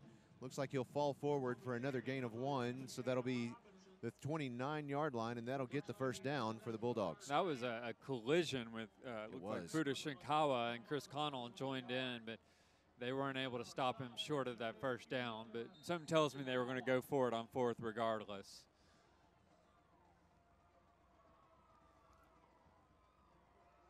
Are they rehearsing over here?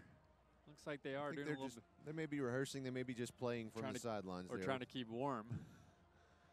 All right, here come the Bulldogs from 1st and 10. There's the snap, handoff. Nope, he's going to keep it. It was a little fake for Cam Robinson. He keeps on the carry, gain of about 1 yard. That'll be 2nd and 9. That was Fuda Shinkawa that was on the tackle again there. He was able to get a little shoestring tackle in, and I think there was another player in there to help. Didn't quite catch who it was. Fuda Shinkawa Someone else. with the carry. Or excuse me, with the stop. With the carry, wow. There's the handoff. This time goes to Deshaun Buckner. He got him again. That was Fuda Shinkawa, the shoestring tackle. I think that's maybe 4 or 5 straight tackles by Fuda. He's on fire. He is on fire. Is he going to dunk it from the 50-yard line? That's right. Oh, what is that? NPA jams? NBA jams, yeah. Yeah, NPA jams. Wow. Wow. I see what you did there. I'm so sorry, folks. I bet you thought that was done with after last week. No. Nope. We're still going to keep it coming. Here comes 3rd down and 9 for the Bulldogs. There's the snap. Number 5, Josh Looney's going to pass it. He's got a man in the end zone, but that pass overthrows Charlie King by about a yard. That was number 34, Blake Titus, on the defense there. Along with Jake Terry. And Jake Terry was back there as well. Got a score finally from Watson Chapel and Maumelle. Maumelle behind Watson Chapel 9 to 22 in the 2nd quarter. Of course, they're at this point just playing for pride. Neither of them are they. I don't believe are in the playoffs. So Don't think so. 2:16 remaining in this half. 12 seconds on the play clock. The Bruin fans are getting excited. There's the snap to number 5, Josh Looney. Runs to the left side, and it's pass. Let's see. Do they say it's complete? No, sir. He says you were out of bounds. The pass was intended for number 15, Baylor Owen, but not having it. So then the ball will turn over on downs. Oh, and the Bulldog sideline is not happy with that ruling. I'm not sure what transpired over there. I think. He thought he would stayed in bounds, but the official said no. Well, now they're discussing it. I'm not sure if they could possibly turn it over or not, but it was a turnover, but if they could overturn it, Right. overturn the turnover. Well, Let's see. The officials are on the far sideline discussing it. Let's see what he says. Nope, there's a flag. Now there's a flag on the play. Let's see. are they going to say that the Bruin player pushed him out of bounds? I'm not quite sure. Let's see. The white hat is on the far side speaking with the coaches of the Bulldogs. So probably explaining what his options are. So let's see what he comes back over and tells us. Illegal touching against the Bulldogs, and that's declined. Because he went out of bounds. Yeah, he did go out of bounds, and he was the first one to touch the ball. So the Bruins, they declined that penalty, and the Bruins will take possession of the ball at their own 27-yard line. It'll be 1st and 10 for the Bruins. 2:11 remaining in the first half. Yeah, first half. Bruins leading 42-21 over Whitehall.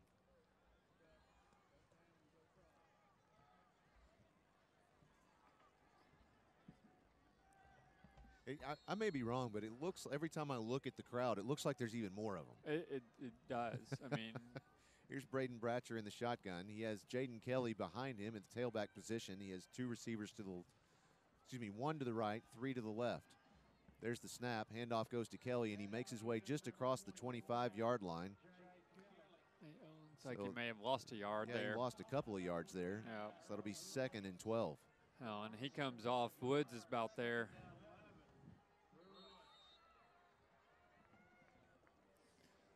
Now they're looking to the sideline, and looks like they're going to be content to let the clock tick down a little bit here. 1:45 and counting on the clock. Braden Bratcher in the shotgun. He has Isarius Woods to his right. There's the snap. The pass. Pass is complete to number 11, Nate Cumming, and he's forced out of bounds at the Bruins' 38-yard line, it looks like. Let's see if that's enough to move the chains. He's going to place the ball. It's going to be close. Let's see. No. It's close, though, so it'll be 3rd down and 1 yard to go. Jaden Kelly was forced out of bounds by Kyron Rogers. Well, and that was a good job by Merritt Jones to pick up a block downfield to help him get those yards. Here comes the snap to Bratcher. Little play fake. He's going to keep it this time. He's out the 40, the 35, the 30, the 25, the 20, and he's forced out of bounds at the 25-yard line, actually, by number 1, Charlie King of the Bulldogs. An incredible play for the Bruins and obviously a first down. He faked that pitch to Woods, and it fooled everyone. It fooled me.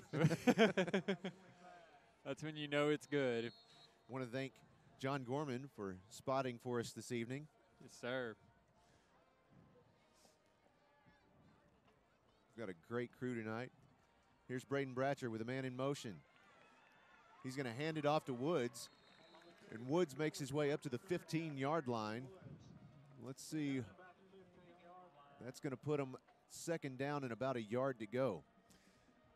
You know, on the road, having the crew is especially essential for helping us figure out what's going on. No doubt. You never know what you're going to have whenever you go on an away game. So here's the snap coming to Braden Bratcher. He has Isarius Woods to his left and Kelly on his right. Handoff goes to Kelly, and he forces his way across the 15. It's about they'll place that about the 14-yard line. That'll be first down and 10 yards to go from the 14-yard line. There is 40 seconds left in this half, so Bruins are probably going to look to try to score one more time before. There's the snap. He's looking to pass. Pass is up in the air, and it's complete to Woods. He's running to the right side of the field. He's at the 10, at the 5. And there's a flag coming in, and he's across. He's in the end zone. We'll have to see what this flag is for. I'm afraid they're going to get number 71 for holding over there. I believe that was Wes Coleman on the right side. Got a little too handsy. But that stops the clock, so there's 24 seconds left in the half. The Bruins are marching backwards. Let's see where they place the ball. Let's see where they place it. It is a 10-yard penalty. It's an infraction of, like you said, Wesley Coleman.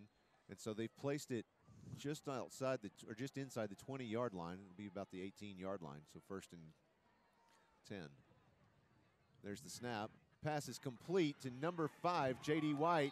He's in the end zone. Touchdown, Bruins. Once again, wow. I'm not sure that was intended for J.D. White, though. I think he might have stolen someone else's catch there, but. We'll take it. Yeah. 10 seconds remaining in the first half. Folks, don't forget, stick around. We've got a great interview arranged with Matt Walsh, president and head of school. He's going to talk to us about a lot of the outstanding initiatives that they have going with strategic planning and how you can be involved in that. And also going to talk with the several members of the golf team, so stick around for that. Here comes number 8, Clay James, to kick the extra point attempt. And no, instead, we'll have an offsides against the Bulldogs. So let's see if they decide to go for 2. Yes, they will. So as we've seen multiple times already this season, the Bruins were able to draw the Bulldogs offsides. And so now they'll be able to go for 2 a little easier. Well, and it looks like Cobb is back out there. You know, that last time they did, Cobb took the direct snap, but Bratcher was not out there with him. Now both of them are back in the shotgun, so who knows where this ball's going. Bratcher's in motion. And Cobb takes the snap, and he lunges forward and picks up the touchdown. That's it. So the 2-point conversion is good, giving the Bruins a lead 50-21 over Whitehall. That last scoring drive was a 6-play, 72-yard drive, resulting in an 18-yard touchdown pass from Braden Bratcher to J.D. White. It took 2 minutes and 1 second off the clock. What a game. We've got 10 seconds remaining. We'll just keep it right here. Well, the question now is, are the Bruins still going to do an onside kick, or do you think they just go ahead and boot it as far as they can? And that's a good question. Because, I mean, with 10 seconds remaining? They're probably going to go for it. Nope. Producer Christina Carroll says, nope, that's not a question at all. They're going to onside kick it. We'll see.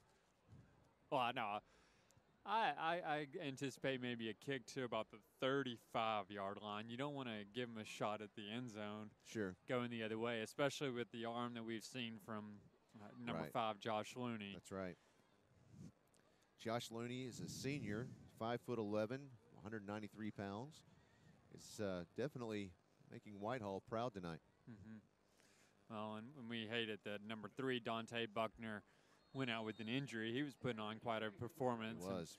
And, regardless of who you're cheering for, you hate to see a talented player like that go out, especially in the last game and for the playoffs. Here's Clay James approaching, and he's going to have a little squib kick that goes out of bounds at about the 37-yard line.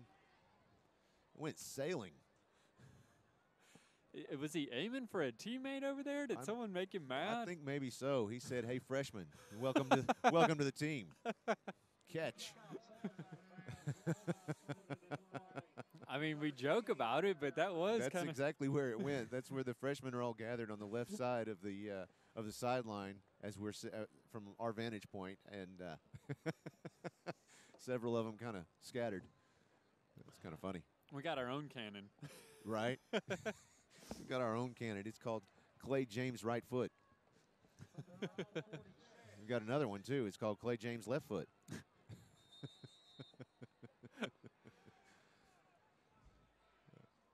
David Beckham's got nothing on us. Nope. 10 seconds remaining on the clock here in the first half.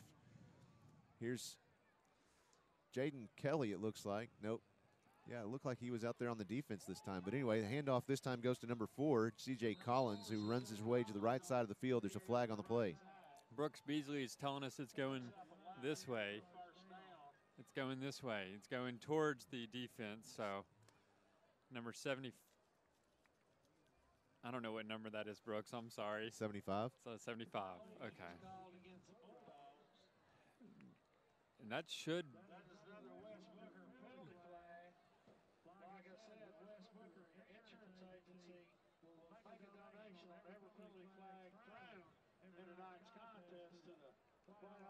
I don't think I've ever had a. I'm sorry. I'm sitting here listening to the public address announcer. I don't think I've ever heard a home team that had a sponsor for their own penalty flags.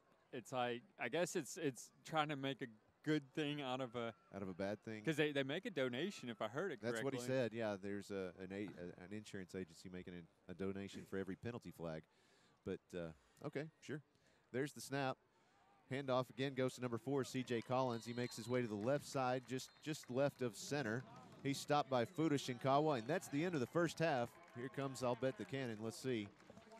But in the meantime, the Bruins leading this one 50-21 over the Whitehall Bulldogs. Stick around for halftime. We'll be right back. You're listening to Bruin Football on 101.1 FM, The Answer.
Good evening, ladies and gentlemen, and welcome back to Whitehall High School. The Bulldogs are hosting the Bruins this evening. It's halftime, and I'm joined this evening by Matt Walsh, president and head of school, as well as several members of the golf team. We'll talk to them here in just a moment. But Mr. Walsh, thanks for joining me. Thank you, Josh. Great to be with you. I know that this week you have several SOAR sessions going on. That's right. Yeah. Several of the parents and faculty and administration are there. Tell me about that. What is SOAR? Well, SOAR stands for Strengths, Opportunities, Aspirations, and Results, SOAR. People may be familiar with the SWOT process, which means strengths, weaknesses, opportunities, and threats. SOAR is a little bit different. It's similar in many ways, but it's different in the sense that it emphasizes aspirations and looking forward and future progress and so forth. A little bit more of a positive orientation in terms of the emphasis on aspirations. And then it's a little bit different from SWOT in the sense that we have the results where we want to look at what aspects of the process can we really measure to make sure that we're fulfilling those things. So under strengths, it's those things that we're currently doing well, and opportunities are those things that we might develop and continue to work on, that we might be best in this community, best in the region, maybe best in the nation at. So those are strengths and opportunities. Aspirations, of course, come from the first two. You know, we're doing some great things. We have some opportunities to improve, but where can we go really to get to the next level in certain areas? And then again, results is how we measure those things. So who all do you invite to these sessions? These sessions are an aspect of our strategic planning process. So we're in the process of crafting a new strategic plan, which will take us through 2021. We just came to the end of our first one, and we made a lot of progress. As part of that strategic planning process, we're going to develop strategies and goals and objectives and action plans and so forth. And so hearing from people, all of the constituencies, is a critical aspect of making sure we have a complete strategic plan. And SOAR is just the way that we're doing that. So for the SOAR sessions, we've got parents. We have 3 parent sessions. We had one today at noon. We've got 2 next week in the evenings at 6 o'clock. And we're going also to hear from the students as well. We're going to have a great student group, so we'll hear from them. Students in the high school will be part of it. And we've also had an administrative meeting, all administrators. And then we've had the assistants and office personnel. That's been another group. And we've had the ECS and lower school faculty, middle school, and upper school faculty. So we really try to reach out and hear from a lot of people. People may also know that we recently conducted a value narrative survey where we sent that out, and we got great feedback from that. This really allows us to measure how important things are to certain people, and then how well they think we're doing on those things. And then they give you sort of a congruence score, which says, okay, if something is very important, well, are you doing very well at it? And so forth. So you get sort of a congruent score that comes out of it. So all those results will be very helpful in terms of the strategic plan. So you said that there's 2 more sessions next week. That's right. They're both at 6 o'clock. What dates are those?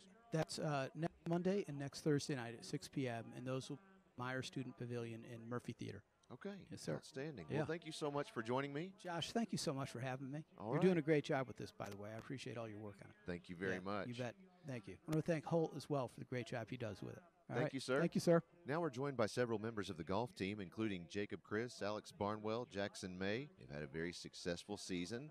And also joining me is Miss Alicia Castleberry. Of course, their coach is Justin Robkin, but he couldn't be here this evening. So glad to have Miss Castleberry with us. Tell me about the season. How did it go this year? Let's start with Jackson May. How did you do?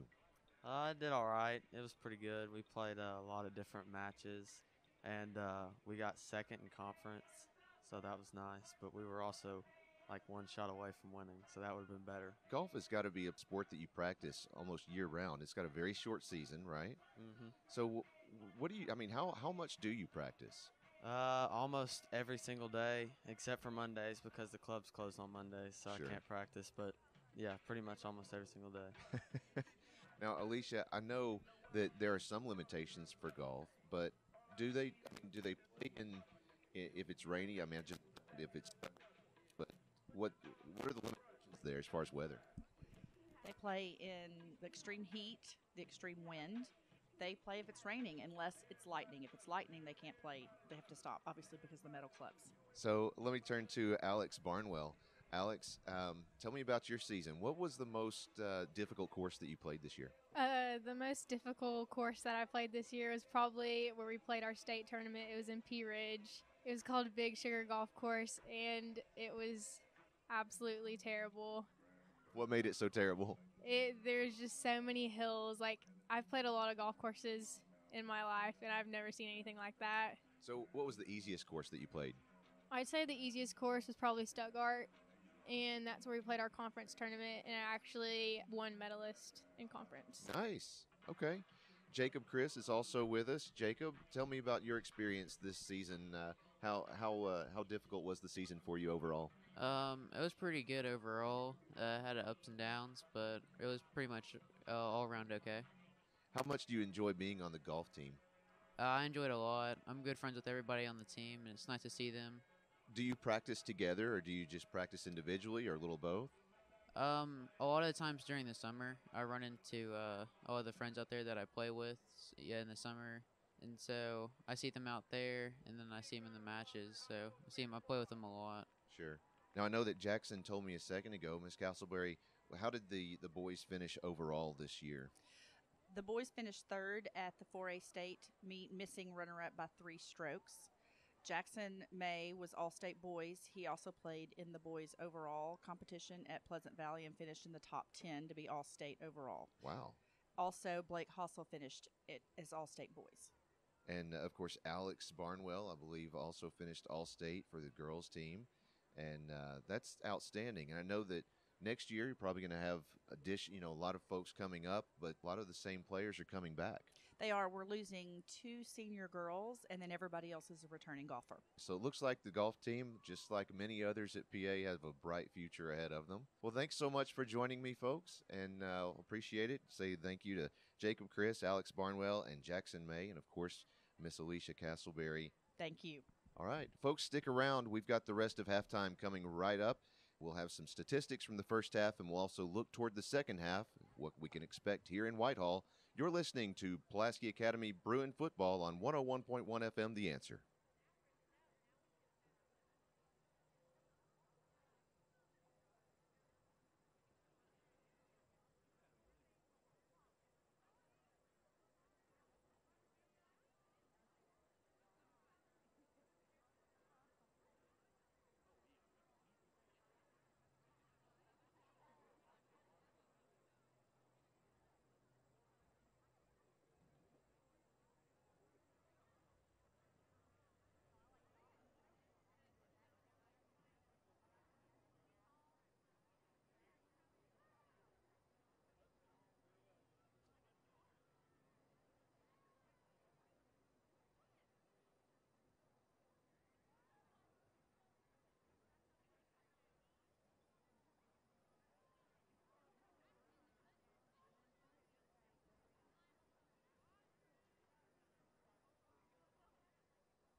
Taking over.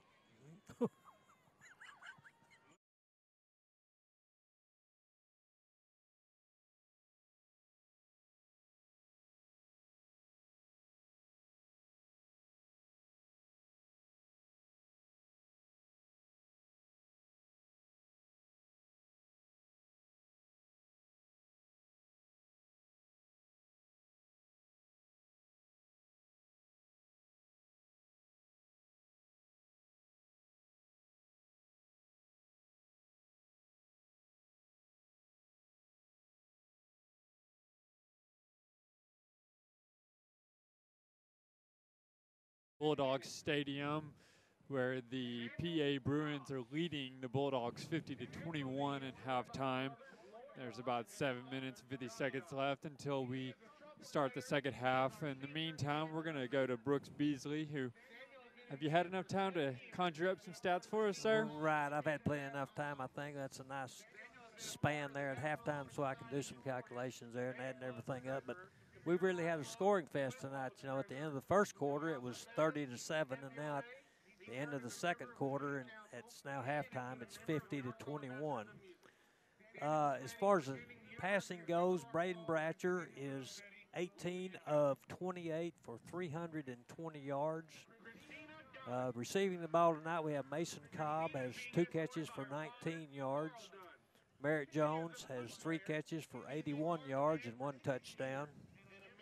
J.D. White's having a real outstanding night tonight. He's got 6 catches for 148 yards and 3 touchdowns. Andrew Cobb, 1 catch for 19 yards and 1 touchdown.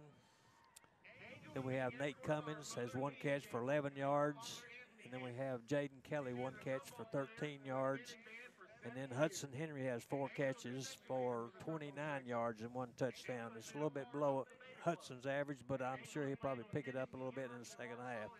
He got a lick on him at one time. I think it kind of roughed him up a little bit and made him a little bit mad. But anyway, he came back and scored 1 touchdown for us.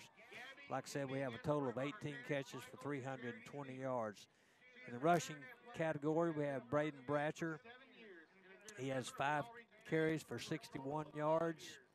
Then we have Jaden Kelly. He's got 10 carries for 123 yards and 1 touchdown. Really having an outstanding first half here. And then we have Azarius Woods has 3 carries for 19 yards. And so we have a total of 18 rushes for 203 yards. And the total offense for the output for the first half is 523 yards, in which that to me is outstanding. That is impressive. It's a little bit, I think last week we had 500 plus, and so we've got another half to go. So I don't think we'll have 1,000 yards, but we might have 700 or 800. Who knows? You know, you never know what might happen in the second half. So wait, let me double check your figures there. You said that Jaden Kelly has 123 yards. Jake, who? Jaden Kelly. Yes, 100. Yeah. So he broke 1,000 yards. Okay. We thought that was probably going to happen tonight, but I didn't realize it was going to happen in the first half. Mm-hmm. He was at 902 coming into this game. So okay, so he's he's 900 or 1,021. 25, 1,025 yards somewhere like that. And then J.D. White just he only needed I think. He only needed about 30 or 40 yards to break that 1,000-yard mark. So he's well over. He's well over 1,000. And then I'm gonna have to double check here. Braden Bratcher, passing on the year, he was at 2,690 yards, so he broke the 3,000-yard mark tonight as well. So we had 3 big milestones from 3 big players there. And, you know, I felt like Hudson Henry picked up more yards passing or receiving than he actually did. I thought he was going to be getting close to that 1,000-yard mark as well himself, but he might have to wait a couple of games. He was at 856 coming into the night, so he's got a ways to go before. Right. He sure does. What about the defense? The defensive stats, I've got, let's see, I have Chris Connell. He's got 6 tackles. Clay James, he has 1. Trent Sawyer's 1. Jake Terry, I've got him at 2. Then Fuda Shinkawa has 6, and he's been averaging about 9 tackles a game, so he's well above his average here just for the first half. And then we have Blake Titus with 2, and Bennett Perkins 1, and Jack Gerard, he's got 1. So I think the defense is playing real good tonight. So I wonder, speaking of defense, we'll go ahead and take a break right now. When we get back, I have a few questions, a few thoughts I want to run by you. But for now, you're listening to 101.1 FM, The Answer. This is Bruin football. The Bruins are leading Whitehall 50-21 here in the second half. We'll be back in a few.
Whitehall, Arkansas. We're here at Bulldogs Stadium where the PA Bruins are leading the Whitehall Bulldogs 50-21 here in the halftime show. You know, Holt, before you go on, I'm going to go ahead and award before the end of this game. I mean, we're right here at halftime. I'm going to go ahead and award one of the Bear Claw, the Bruin Claws, to Chris Amsler for bringing the propane heater tonight. Well, I mean, wow, he deserves a round of applause. Yes, I think Chris has been to several games, so he knows what he prepares for all situations. I just now noticed there is steam coming out of his mouth. Yeah. Yeah. Oh, mine too. I haven't noticed that tonight. Well, But the dew point's really up there tonight. Of course, we have 3 seconds remaining on the halftime clock, but they did have senior night festivities for the players, and they did during halftime the same for the band, who is out on the field marching, and what a band they are. Yes, they're putting on quite a show. I watched them briefly practicing over there. The baton twirlers. Actually, I guess the flag. What are those? Flag line. Flag line. Yeah. They have some very colorful outfits and very colorful flags. Putting on quite a show. Before you, go ahead. Well, I just had one quick thing. Alicia Castleberry, who is, I believe, the Dean of Students in the upper school, asked me to mention to everyone that tomorrow from 7 a.m. to 11:30 in the middle school cafeteria is the junior class rummage sale. If you're free tomorrow, you don't have any plans tomorrow morning, from 7 a.m. to 11:30, come by the junior class rummage sale. And it's always a great fundraiser, and you never know what you're going to find in there. I think I've picked up, a couple of years ago, I picked up a nice backpack that was a hiking pack. It was probably a nice little $80 pack. I think I got it for like $20 or something. Can we get another one of these heaters? We just might. You never know what you're going to find. It's always a surprise when you walk in the door and find out what everybody brought. So, again, that's tomorrow from 7 a.m. to 11:30 in the middle school cafeteria, the junior class rummage sale. Guys? So before the break, Brooks and I told Brooks I wanted to discuss a topic that's kind of been of interest to me is when I've been looking at the scoring and I've been looking at the stats, one thing that's jumped out at me is that the Bruins are not scoring nearly as much as they have in the past. Compared to last year, I mean, let me add this. Their yards per game average is a 541.1, which is actually on pace to match or equal most of the most recent years, 2014, 2010, I believe 2017. They're right there with those 3 years, but they're not scoring nearly as much. Now, I attribute that. I've kind of decided just on my own deduction and analysis that there's two factors in play here. Okay. The first one is that they haven't needed to score as much, tonight being the exception, of course. But the defense last year allowed 25.4 points per game. This year, they're allowing a touchdown less, which, it doesn't seem like that much, but played out over 9 games, that's a pretty significant factor. They're only allowing 17.6 points per game now. Of course, that number is going to go up a little bit because they've allowed 21 points tonight, but that number also includes a shutout that they had against J.A. Fair. The last time that happened was in 2014, also against J.A. Fair. The other contribution, the other factor is they have a pretty good running game going. Last year they had a total of 1,652 rushing yards. This year they're sitting at 1,615 yards, and that's through 9 games as compared to 14 games last year. They've already, with Jaden Kelly's performance tonight and Braden Bratcher's performance, they've well surpassed that number. In fact, they're probably over 1,800 yards at this point. And so that pace is, last year they only had 118 yards per game rushing. This year, 180 yards rushing, and I feel like they've already matched that tonight. Well, let me say that I think also you might take in consideration that each team is different. They've got their own chemistry and everything. Mm-hmm. And, last year they had Lane Hatcher. He's the leader in the state as far as passing goes. He's got over 15,000 yards. So this year you've got a junior quarterback as compared to a senior quarterback last year that played 3 straight years, and it just makes a difference. Of course, could be that the coach stressed during the off season, more of a balanced attack, and so it just varies. Probably next year it'll be maybe even different than it was this year. Well, Jaden Kelly and Braden Bratcher are both juniors, so I would not be surprised to see kind of more of the same, because if it ain't broke, don't fix it. Keep going what brought you here, and a good who brought you to the dance. You're right. There you go. Absolutely. But well, speaking of dancing, let's if we can check with Josh and see if we can get some scores, figure out who might be dancing in the playoffs next week. Let's see. I'm going to read through real quick before we do that. I've got some fan feedback that's come in through our text message line. You'll see that on the live stream, but if you want to text us, it's 501-570-6464, and you feel free to text us during the game. And let's see, we've got one that's tuning in from Memphis. She says, "Go Bruins," from Julian and Pug Pate and Maddie Moffitt.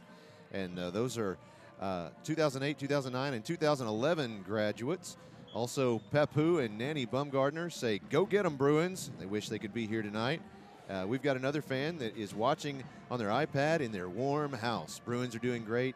I wish you would show more of the cheerleaders and more up close. Well, there you go. Great feedback there. I've enjoyed live streaming PA games and watching my grandson, Merritt Jones, play. Live in Texarkana, unable to drive back and forth. This way, I've seen him play each week. Well, we are so glad that you were able to join us. And Merritt Jones doing great tonight. He's probably going to have a bang-up second half. Let's see. This one says, "I enjoy listening to you guys during the broadcast. If there's any way we can listen to all of Coach Kelly's speech after the game." That's a tough one. But, we try to do that. But a lot of times simply because of logistics, it's hard to do. But we'll try and get that on the field tonight. Let's see. Who will play PA in the first round of the playoffs? Well, of course, that will be determined by others tonight. They're going to be playing whoever is seeded number 4 in 5A West. So we'll be looking at those scores to determine to see who will be number 4 here shortly. Let's see. Another one shout out from Fred McCulley. Always good to hear from Fred, Dana Kelly's dad. He says, "Go Bruins." So thanks everyone for your fan feedback. Again, that phone number is 501-570-6464. If you have any feedback, text it to us at that number, or you can feel free to tweet using hashtag PA Bruins. So let's look at some of the other scores around the state. Simply in 5A Central, Maumelle 16 at Watson Chapel 22. Let's look at the other scores. Valley View 16, Batesville 10 in the fourth quarter already. Little Rock McClellan 27, Camden Fairview 6 in the third quarter. Morrilton 28, Clarksville 6 at halftime. Harrison shutting out Farmington 35-0 at halftime. In the third quarter, get this, Blytheville 2, Forest City nothing. Oh, let's try that again. That's a typo. Blytheville 20 and Forest City 0. Bologna still trailing behind Greenbriers 6-36 in the third quarter. Hot Springs 26, Hot Springs Lakeside 21 at halftime. A close one down in the Lake Town tonight. Alma 40, Alma. I'm going to get it right before the end of this game, Don, I promise. Alma 40. There you go. Huntsville 3 in the third quarter. Don't have a score on Hope and Magnolia. Wynn leading Nettleton 13-7 in the third quarter. At halftime, Greene County Tech is still not on the board. Paragould 28. And the last score that I have here is DeQueen 3, Texarkana 42. Looking at the 5A West standings, before tonight, Harrison was in the slot for number 1. Then we had Morrilton in the second slot, Greenbrier third, and Alma. I got it right that time. Alma in the fourth position. So, and Bologna was attempting to move and knock one of those 3 off. Now, I'm pretty sure Morrilton's pretty much locked up their spot. If I saw correctly, they're winning 42-6. Yes. So that one's, but I thought I saw a number on here that was 42-6. I think that one might be a little behind, but 28-6. And we're ready for the second half. The teams are on the field.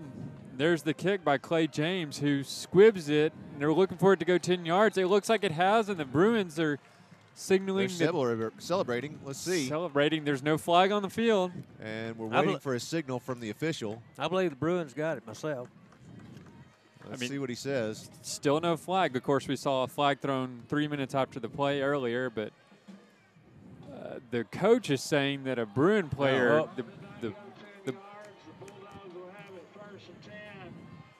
I don't see how you say the flag doesn't go 10 yards when you've got it placed at the 50-yard line, but okay, sure.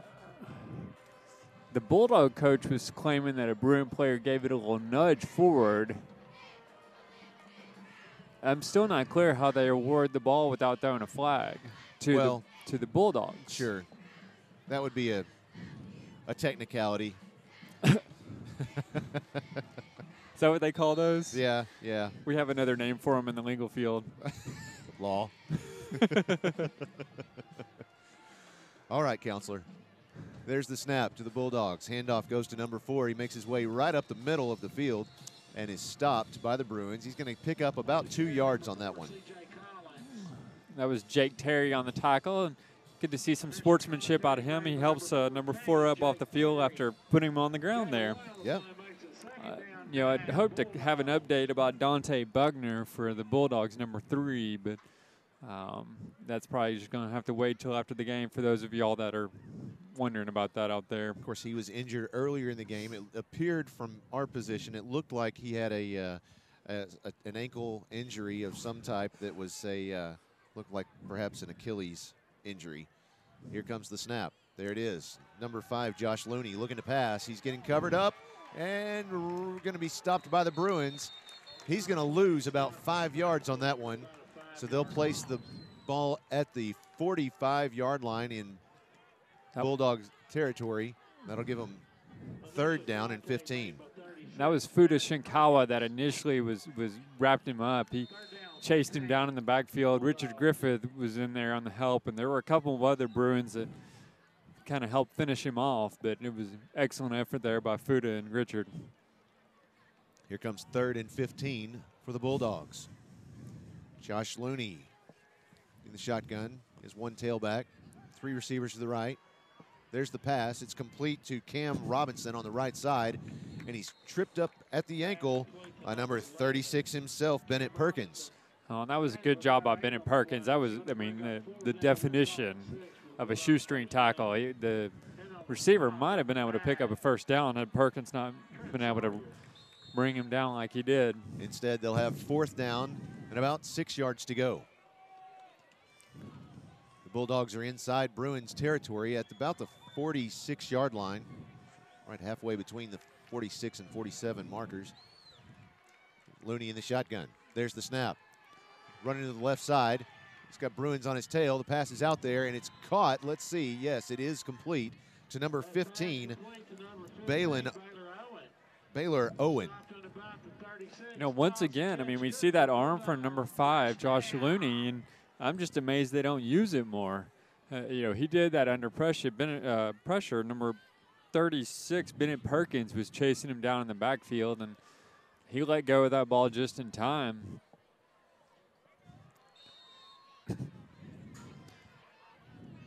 Here's Josh Looney again in the shotgun. He has 1 tailback, 2 receivers left, 2 to the right. Waiting for the snap. There's the snap. Handoff immediately goes to number 4, C.J. Collins. Makes his way right back to the line of scrimmage and is forced back another 3 yards. So that'll bring up 2nd and 10. Is that Bauer Stafford? Bauer Stafford, that's right. Good to call his name, number 47 for the Bruins. He did a good job of bringing that running back down before he could get very far. Bauer Stafford is listed on the roster as a sophomore wide receiver. Could have been Grant Pino. 43. There you go. I saw 47. Maybe he's because I thought my eyes were deceiving me as well. I'm not sure. Josh Looney in the shotgun. He has C.J. Collins. Yeah, 47's right here on the sideline. Okay. So, and looks like so Whitehall's going to take a timeout. Let's take one with them. Bruins leading this one 50-21 over Whitehall. We'll be right back. You're listening to Bruin Football on 101.1 FM, The Answer. I'm glad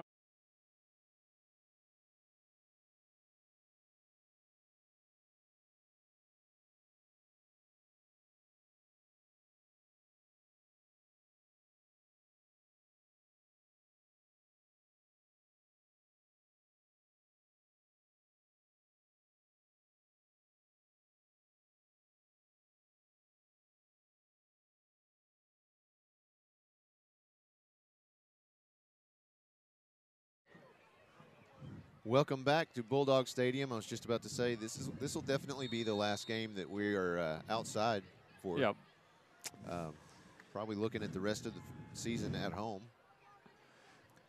There's the snap to Looney. He's looking to pass. He's got Bruins all over him and nothing happening. He's going to lose about 7 yards on that one. And that was Grant Pino in there. Number 43 and number 7, Chris Connell, in there combined for the sack. What a day the Bruin defense is having tonight. Yes, yes. I mean, they seem to have shaken off those long runs by number 3, Dante Buckner for the Bulldogs, and looking to lead their mark here. Joan Titus is watching tonight from Dallas. She said she loves watching the Bruins. Her grandson is Blake Titus. So I thought I recognized that last name. Yes, you did. There's flags coming in all over the place as Josh Looney runs to the right side of the field. There's going to be a holding call against the Bulldogs. I mean, I think that's the worst one I've seen all year. That was Coach Thrash. Is that Coach Thrash that was? Yeah. He's not happy about that at all. I'm sure he's glad that the referee saw it. Now the White Hat's looking at Coach Kelly to see if they want the penalty or not. They're not going to take the penalty. Yeah, I wouldn't either. I mean, look at the position they're in. That's true. That would put them in about 15. Well, I'm sorry. That'd be 3rd and, gosh. If you take the penalty, it's 3rd down again. Yeah. It is holding against the Bulldogs. They declined the penalty. That'll bring up 4th down and about 20 yards, almost 20. 16 yards. 16, 20, you know. Well, I told you earlier about the math. Yes. You know, they did not tell me math was involved. Well, and it's hard to see where the marker is because we got the wall of white in front of us here. White with gold letters. It's kind of like the state capitol. It's got that little gold top at the and the white. Once again, thanks base. Thanks to Sarah Gorman for running the sideline camera for us tonight. If you're able to watch at home. If you're joining us on the radio on 101.1, well, you have no idea what I'm talking about. That's okay. Oh, and the cheerleaders clearly came prepared with now they've got their sweats on, their whatever those are called. I'm sure there's another name that clearly not an apparel expert over here. Here's 4th and 16. Josh Looney with the snap, looking to pass on the left side. He runs to the left. The pass is out there. Let's see if it's complete or let's see if the Bruins have it. Yes, they do. The Bruins intercept that pass. I wish they hadn't. But they'll take the pass, interception at their own 26-yard line. Of course, if they had just slapped that one away. Jacques Gerard, no, he ripped it out of the hands of right. The Bulldog player had the ball. Did he? And Gerard got there at the same time and ripped it away. Now, he could have pulled it out, but either way, that was an amazing defensive play by Mr. Gerard there. Yes. So now the Bruins take possession of the ball at their own 26-yard line. 8:02 remaining in this third quarter. That's 4 minutes off the clock, and the Bruins haven't touched the ball. Yeah. Wow. That is a long time that they had it. There's the pass from Bratchard. Number 32? Fuda Shinkawa? Am I seeing that right? I think so. Yeah, that's right. That's Fuda Shinkawa acting as a receiver. Yes. Yes. That's something I was hoping for all season long. I'd like to see him in at the running back spot, but. Sure. He has got some lightning fast feet. Wow. I didn't have a chance to hear. I'm sure that the PA announcer here was having issues with that name. Pass is complete to J.D. White at the 40, and he is pushed forward to gain another 3 yards. It's a nice spot, so they'll place the ball at the 43-yard line. First down, Bruins. Well, and Fuda Shinkawa just came off for Andrew Cobb. And it looks like Mason Cobb just came off. I didn't see who came in for him. Looks like might have been Merritt Jones out there now. You also have number 8, Clay James, on the left side. There's the snap to Bratcher. He's looking to pass to the left side. There's the pass. It's complete to J.D. White. He's at the 45, at the 40, and he's brought down at the 35-yard line. Another first down for the Bruins. They're on a march. Yes, sir. They certainly are. They got a little bored not having the ball and decided they were going to do something with it. He's stopped by Kyron Rogers, the Bulldogs. So the Bruins are at the Bulldogs' 36-yard line. There's the snap. Handoff goes to Jaden Kelly right up the middle. He's at the 25, just a couple yards more, so that'll put him at the 22-yard line. That's another first down for the Bruins. Oh, and Three in a row. You missed it on the when we were discussing on the halftime show. Jaden Kelly broke 1,000 yards. Wow. Tonight. That's outstanding. Started off at 9:02. He had 123 yards before this half started. In the first half. Yes. That's incredible. And Braden Bradshaw broke 3,000 yards passing. Now Bradshaw in the shotgun. Looking to pass behind the line to Henry. It's complete. He's going to run up the left sideline.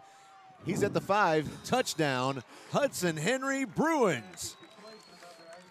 Number 2 for the Bulldogs didn't have a chance there. I mean, he was the last line of defense, and he is Henry's a little too big for him. Yeah, we don't even have stats on Deshaun Buckner. That was number 2, but he, I mean, he just kind of looked at what's coming at him and tried to bring him down, but didn't have much of a chance. So let's see. We have Clay James out to kick the point after attempt. He has the ball, he has the tee out there. Let's see if they try and draw the Bulldogs off sides. There's the snap. There's the kick. Kick is up, and it's good. So that's going to invoke the sportsmanship rule. Most certainly will. The Bruins leading 57-21 with 6:33 remaining in the third quarter. We'll be right back. You're listening to Bruin Football on 101.1 FM, The Answer.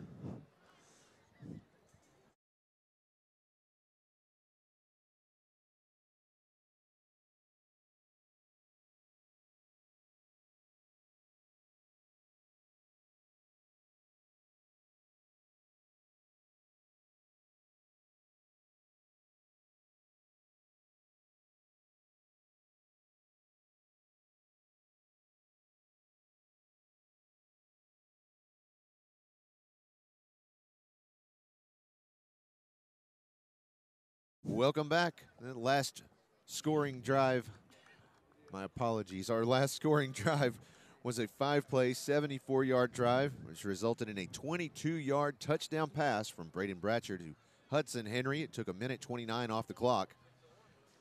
And now the sportsmanship rule is in effect. So once the clock starts, it shouldn't stop. I'm not sure why it stopped right now, but well, at scoring, it's going to stop. After scoring, if it's a kind of an official timeout. Okay. Yeah, if it's any type of timeout, obviously it's going to stop. Injury timeout. Sure. But yeah, otherwise, if there's someone goes out of bounds, it keeps ticking. Yeah. Penalty, I believe it keeps ticking. Sure. Incomplete pass. Tick, tick, tick. Number 8, Clay James out to kick off. It's a deep kick this time. It's going to be received by C.J. Collins, number 4, at about the 15-yard line. He's going to run it back. He's at the 15-yard line. No, excuse me, the 25. Just outside the 25-yard line is where he'll be stopped by Fuda Shinkawa. He can play all sides of the ball tonight. Defense, offense, and special teams. So here's the mercy rule as it's here in front of us. And if it's the clock will be stopped when an official timeout is called, when a first down is declared, following a change of team possession to dry or change the game ball. A charged timeout is called at the end of a period or a score occurs. So, and then of course, after the sportsmanship rule or the mercy rule is invoked, then even if the opposing team No, Josh, these are the Bulldogs. opposing team, if they lessen that gap, then it doesn't matter. It's still a sportsmanship rule in effect. I'm surprised that injuries are not included in that list. I did not see it. Well, that would be an official timeout. Oh, okay. Yeah, that's the very first one listed. Yeah, I was.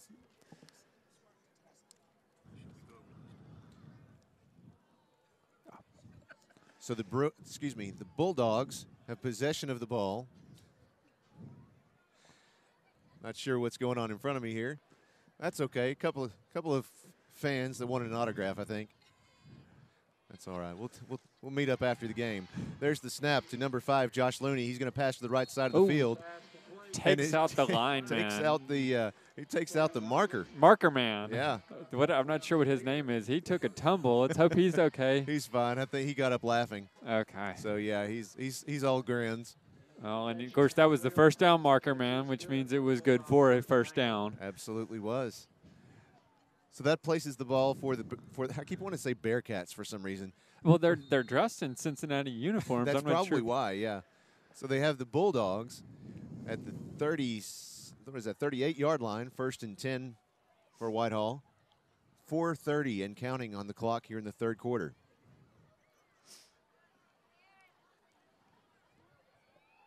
Josh Looney in the shotgun. There's the snap, looking to pass. Lots of pressure from the Bruins. He's running out of the pocket. He's going to be forced out of bounds just inside the 40. He'll pick up 2 yards. That'll be 2nd down and 8 to go. Well, and I think I see Layton Smith out there, number 20. It's good to see him get some playing time.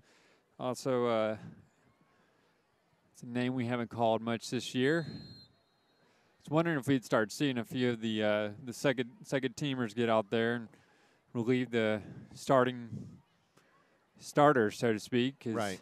You want to get them fresh and get them healthy, keep them healthy, if you will.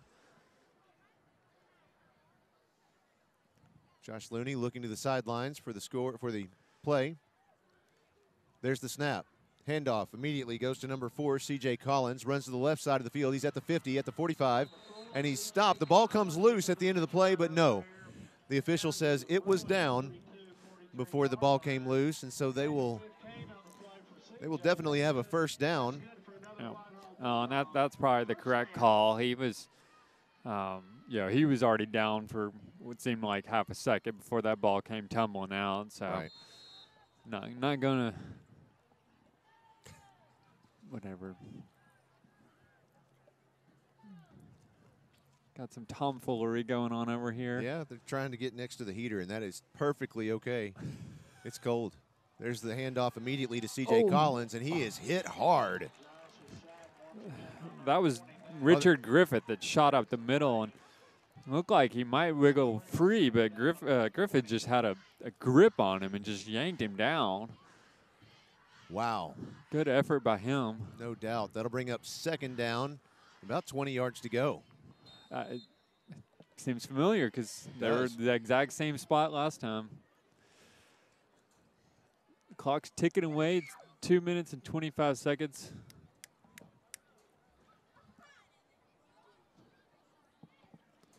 Oh. Got some gentlemen over here hanging out by the mic. There's the handoff immediately to number 1, Charlie King. Handoff goes to number 1, Charlie King. He's brought down right about the 47-yard line. That'll bring up third down, about 15 to go. Connell. Connell. Yeah, that's Chris all right. Connell. Hey, you know, a lot of the names on the Bruins roster is a little bit more difficult if you're not familiar with them. It's kind of like cities in Arkansas. Well, that's the truth. El Dorado. There's some most people, folks might pronounce it El Dorado. There's some people who are from Searcy. Yep. Some from Searcy. Searcy. There's the snap. Immediately to Josh Looney. He's looking to pass. Down the left side of the field. It's deep. And it's intended for number 15, Baylor Owen. But it's blocked by Fuda Shinkawa. No, that was Clay James on the block. You're right. That was Clay. I think that's his fourth or fifth pass defended this year. He's done an excellent job. So now it's fourth down. About 4th and 14. 56 seconds remaining and counting in this third quarter. Looks like there you have someone back to punt. Looks that way. That would probably be number 4, C.J. Collins. Waiting to see the raise of the hands as they look for. There it is, and the punt is up in the air, and the Bruins run off the field. It's going to, it's going to be carried into, he stopped it right at the 1-yard line.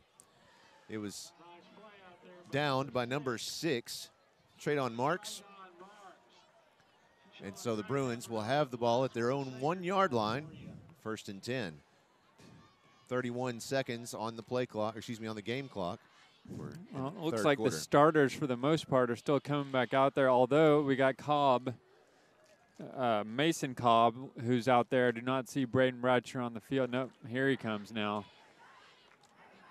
So the Bruins are backed up way far in their own territory here. Well, the cheerleaders said everybody clap your hands, and now I'm clapping my hands and I'm getting silly looks. I don't understand this. Here's Braden Bratcher in the shotgun. Oh. Yep, and there's the handoff to, Woods. looks like that was Zarius Woods, and he picks up, gets him out of the danger zone, if you will, to about the 11-yard line. So he picks up the first down in doing so. And that marks the end of the third quarter. The Bruins leading this one 57-21 in Whitehall. Someone forgot to tell Dylan Allison, though. He hustled out there. He was ready to go. He was ready to play. Yep. We'll be right back for the fourth quarter in this game. You're listening to PA Bruin Football on 101.1 FM, The Answer.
to Whitehall High School at Bulldog Stadium. One of these days, I'm going to get used to giving signals when we're coming back from break. There's the snap. Braden Bratcher, he hands off to Isarius Woods. He makes it to the 30-yard line. What a gain of about 20 yards for the Bruins. That'll move the chains for a first down.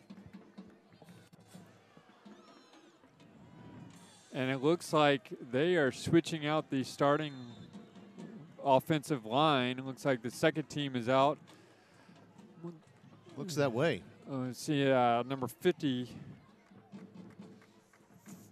I want you to look out there on the right side. You've got J.D. White on the line.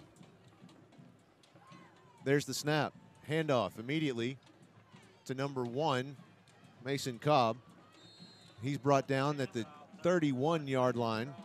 Who is under center? That's what I'm trying to figure out. Yeah, I didn't quite see it. I think that's is that a freshman? Am I seeing number 53 out there? Or is that, no, 63, Hunter Pye. No, that's number 16 that's under center, Nolan Bruffett. No, well, but who's playing center, though? Center. Oh, that very well could be Hunter Pye. Yeah, I'm getting the signal that is correct from John Gorman. This will be the first time we've seen him, I believe. There's the snap. Ball is, wow, they wrapped him up quickly. We're going to find out that was Isarius Woods with the carry. He was stopped short. Not sure there was any gain. He was stopped by Logan Plumley. So now they're looking to the sideline for the play. Looks like some confusion. 16 seconds left on the play clock. And they've got it figured out. Bruffett. Nolan Bruffett in the shotgun, has Woods in motion. He's going to look to pass. He's passing down the right side. It's complete to Mason Cobb, and he'll be brought down at the 40-yard line. There's a flag on the play. Probably going to be holding. Looks like we're going to be marching backwards. He had a little bit too much room to work with there. There is a penalty flag on the play. That is a West Booker Insurance Agency penalty flag. West makes a little donation for every flag thrown. 9:39 and counting left in this game. The Bruins leading 57-21 against Whitehall. Well, we have a correction to make. As we just heard, it's every flag thrown, not just flags thrown on the. Yeah. I thought that was interesting. That it was. I thought it was just for. No, I just thought it was interesting that they would have any kind of promotion or a sponsor for flags of the home team at all. Yeah. Even if it is every flag. Every flag. Yeah. But it's yep. It just seems kind of odd.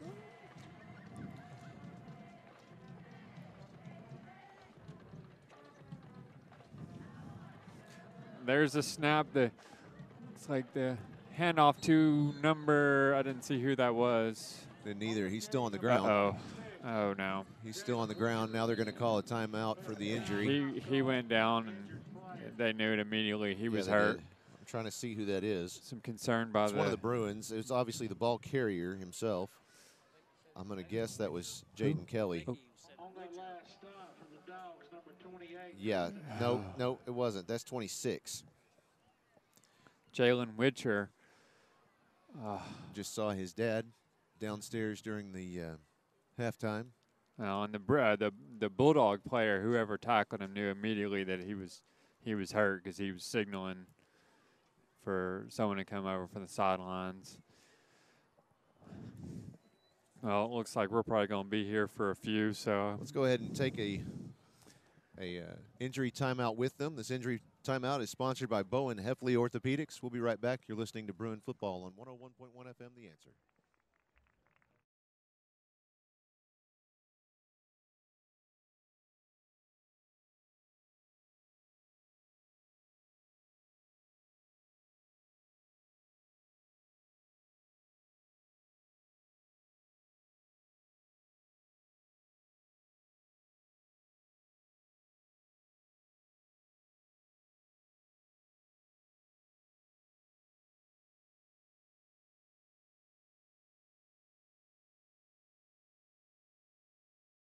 Welcome back to Bulldog Stadium.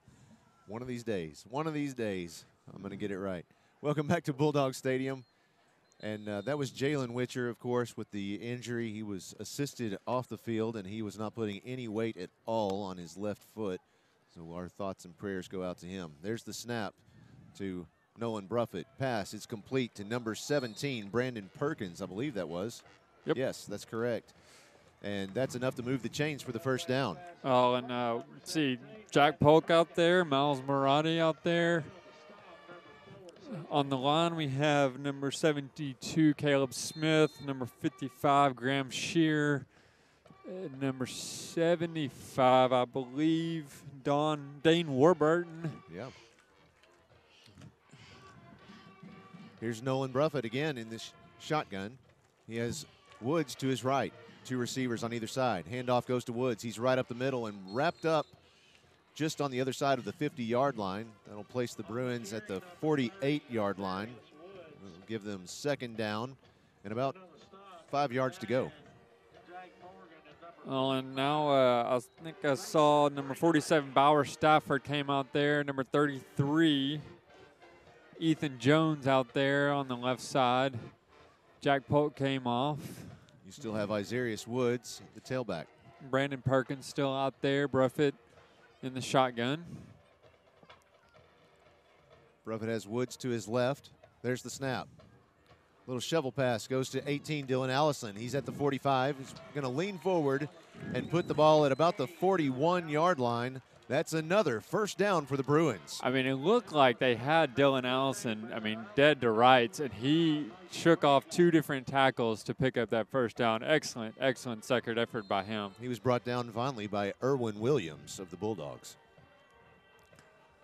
6:55 on the game clock and counting. And Bruins are taking a little more time than usual to get the play in, but clock's ticking away. 10 seconds left on the play clock. Still looking for the play. 1st and 10 from the 41-yard line of the Bulldogs. There's Bruffett. There's the snap. He's going to pass it. It's complete to Dylan Allison again. He's stopped at the 37-yard line. And there were some Bulldogs that still wanted to try and tackle him far after the whistle. And now you've got number 6 out there trying to start something from the Bulldogs. For the Bulldogs, yeah. I think Dylan Allison might have called his own number right there before the play because he was motioning like he expected the ball to come to him. Right, right. 6:07 on the clock. Here's Bratcher in the shotgun. Woods in motion. Handoff goes to Woods. He runs to the right side of the field. He runs back to the left side. He runs right up the middle this time, and he makes it almost just about to the line of scrimmage. Original line of scrimmage. Oh. Nope. It's a loss of about 5 yards total. Wow. So that'll give them third down and about 11 yards to go. Well, and that play was blown up pretty much before it started, but it was nice to see Nolan Bruffett run backwards and pick up a block, try to help out Woods there, but just wasn't enough to get him back where he needed to be. There's the snap to Bruffett. He's going to pass to the right side. It's complete to number 47. That's Bauer Stafford.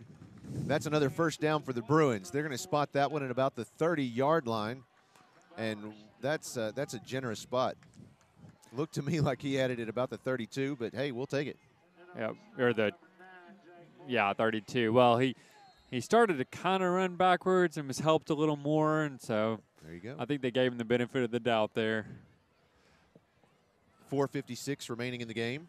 Bruins leading 57-21 against Whitehall.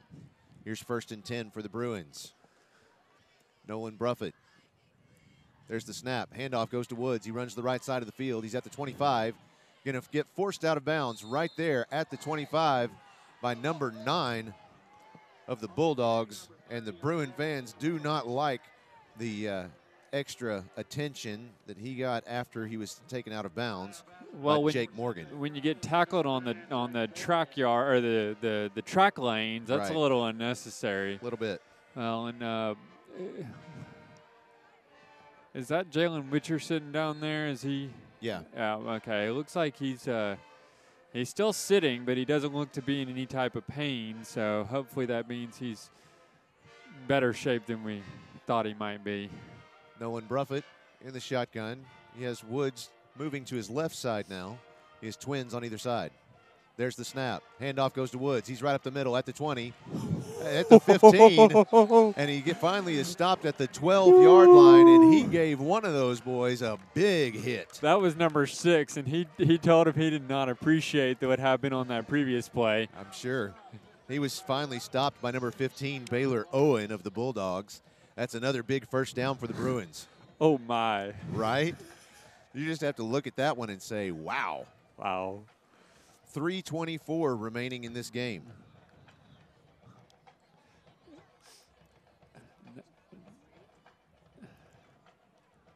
There's the snap. And that was Isarius Woods with the carry. He stopped at about the 13-yard line. That's a 1-yard loss, 2nd and 11. Now we have a whole new set of Bruins players coming out there. 81, that's a freshman. We have freshmen out there. We will not be able to tell you who these players are because. Well, that's okay. We're not used to them, but they're still on this roster. We got the updated. Yeah, we've got this one right here. All right. So we got number 81, Charlie Barker. Looks like number 80 out there. That's 45 is the quarterback. He passes across to number 85. That's Caleb Rogers, and he's going to get to the first. He's going to get the first down at the 1-yard line. And Patrick Ingskov. Ingskov. Thank you. Yeah. Guess I should have done a little homework on these. That's all right. This is the first time that we've seen the freshman out on the field, on the varsity field. Wait, is that Jake Terry? Jake Terry. Jake Terry's out there. Jake Terry at halfback.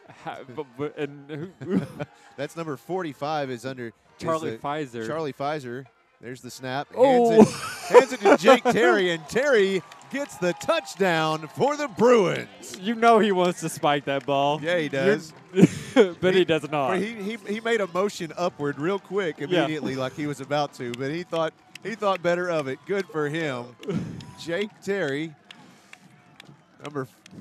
wow, that is incredible. Jake Terry, number 14, who is a senior defensive lineman, 6'3", 255 pounds.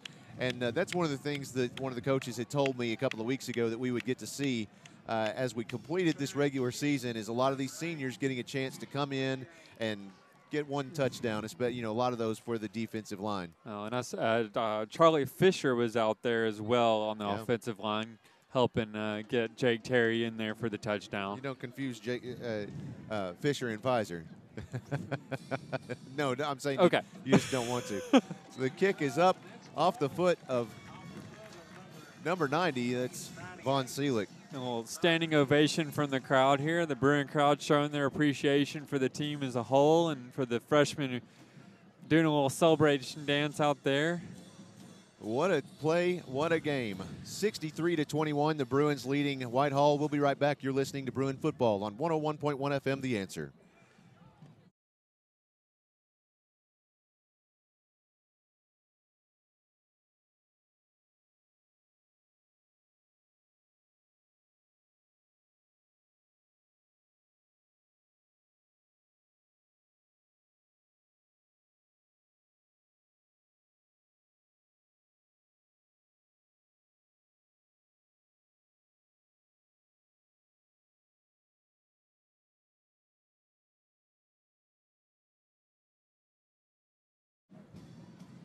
Welcome back to Bulldog Stadium. The Bruins taking this one away, 63-21 over Whitehall. We have 1 minute and 57 seconds remaining in the game, excuse me. And that drive was a 13-play, 99-yard drive, finished off by the 1-yard touchdown run by Jake Terry. Yes, you heard me right, Jake Terry for the touchdown. It ate up 10 minutes and 34 seconds, pretty much the entire fourth quarter clock. Helped along by the sportsmanship rule. There's the long kick by Clay James. Actually, I don't believe that was Clay James on the kickoff. I didn't catch who that was. That was probably Von Seelig, number 90.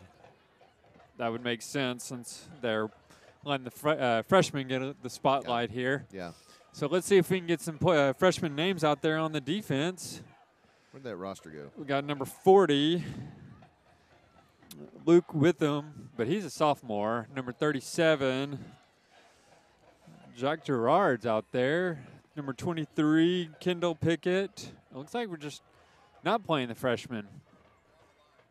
They're on the line. Oh.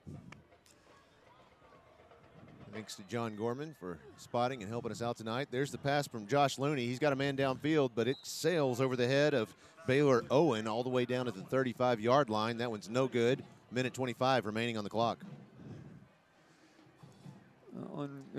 Wilson Miller's out there. Cade Jones.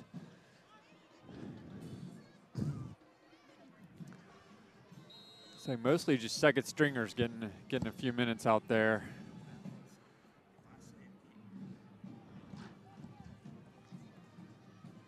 Josh Cady, I see out there on the left side. There's the snap to number 25, or hand off to number 25, who looks like he's going to be close picking up that first down. Yard marker's walking down there. We'll see where he sets up camp. I think it's going to really depend on where they spot the ball. Yeah, that's a first down. First down for the Bulldogs. 37 seconds remaining in the game. If they hurry, they can get one more play off. Now looking at the sidelines for the play. Number 5. The clock's still ticking. There's 5 seconds difference between the play clock and the game clock. So they are going to take a snap here. The Bruins are sending, looks like 4 or 5 men up. Nope, just 4. Josh Looney has the snap. He's going to keep it, running to the right side. He's trying to keep this play alive as long as he can, but he's being sacked with about a 4-yard loss on that one. And that's the end of the game. Our final score from Whitehall, 63 for the Bruins. Whitehall 21. The Bruins run away with this one. We'll be right back to hear from Coach Kelly and wrap up the game. You're listening to Bruin. And the season. And the season, the regular season, that's right. We'll be right back. We're listening to Bruin football on 101.1 FM, The Answer.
Welcome back to Whitehall High School, Bulldog Stadium, as the Bruins take this one away from the Bulldogs. Our final score, 63-21. Let's see if Coach Kelly is on the sidelines yet. Not yet. All right. We've got Chris Amsler down there with the students. They're ready for the sideline after game speech. And, guys, what a game this has been. It was a lot of fun. And, you know, Whitehall did put up quite a fight. They did. Just about as much as I expected. Well, and, you know, I feel like the air kind of went out of them when they lost their starting running back, Dante Bugner. And we hate to see him go down. Hopefully he'll be all right for the playoffs. But, you know, when you lose a guy who rushes for 1,100 yards in the season, you know, it's going to hurt you. we're going to see if we can get some scores and figure out who the Bruins might be playing. Yeah, let's see. Let's take a look around the 5A scores. Let's see. Maumelle and Watson Chapel, we already decided, of course. I tell you what, let's go down to Coach Kelly.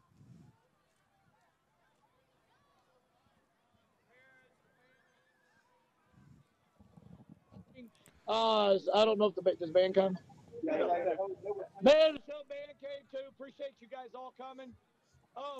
First of all, I got several things I want to show appreciation for. Number one, got on some guys at halftime for committing to a couple of our cardinal sins, and you guys came out and did what we wanted to do. You did a great, perfect job in the second half, and then you made up for it, and that's fantastic. Next up, we have one of my very favorite things in football to do is we get a chance to run a senior play. Give it up for Jake Terry with a touchdown.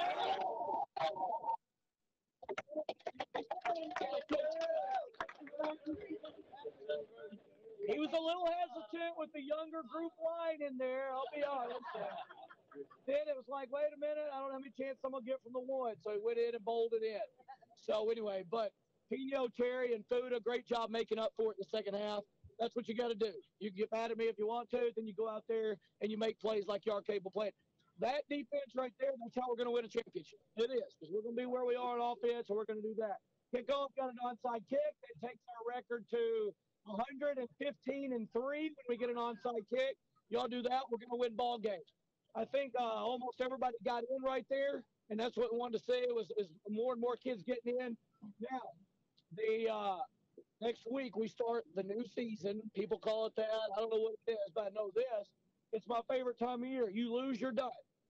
And do not, I know your parents are going to be saying, oh, we're supposed to go win the thing, because they got used to it. But it's hard. Y'all know how hard it is. And we've got to go out and play our best to beat these teams. Now, I feel this way. This team on your schedule can beat you next week. We're playing Alma. This team can beat you, but they're not a great football team. We only have to win. We only have to beat two good teams to get in the finals. Two good teams. This team's not great, but they can beat you. But we got to come out and focus.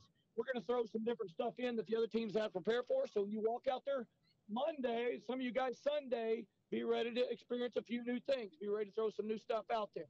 I hope you're pulling for everybody on our team that did something well and that got in and did something good. Whether it was the first guy that caught, whether it was somebody that caught 18 passes, or whether it was somebody that was there blocking and making tackles, I hope you're pulling for each other. Selflessness is going to put us over the top too.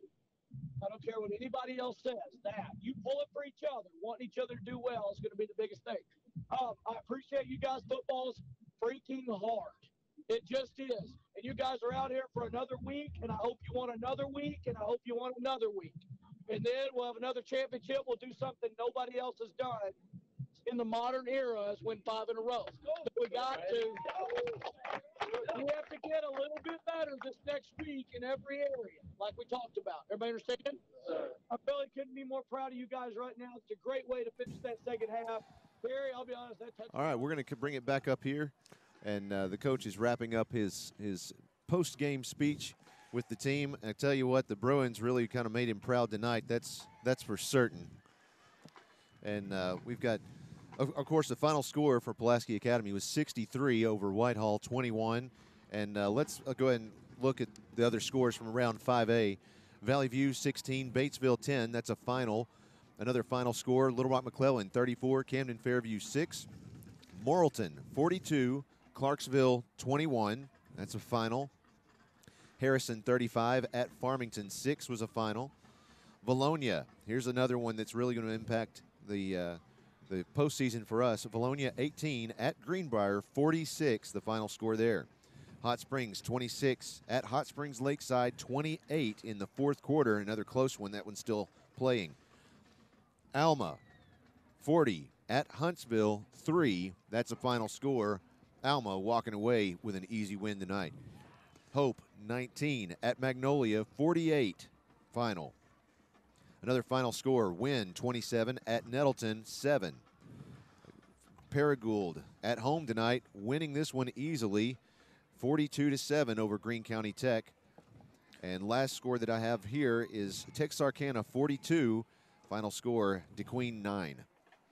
So if I'm reading this right, the Bruins are going to be playing Alma next week. It looks that way. It looks that way. There was some numbers and some point scores and totals that had to be factored in, but the one that you don't have highlighted there is Harrison 35 at Farmington 6, and that's another final. So it looks like everyone maintained the position they were in.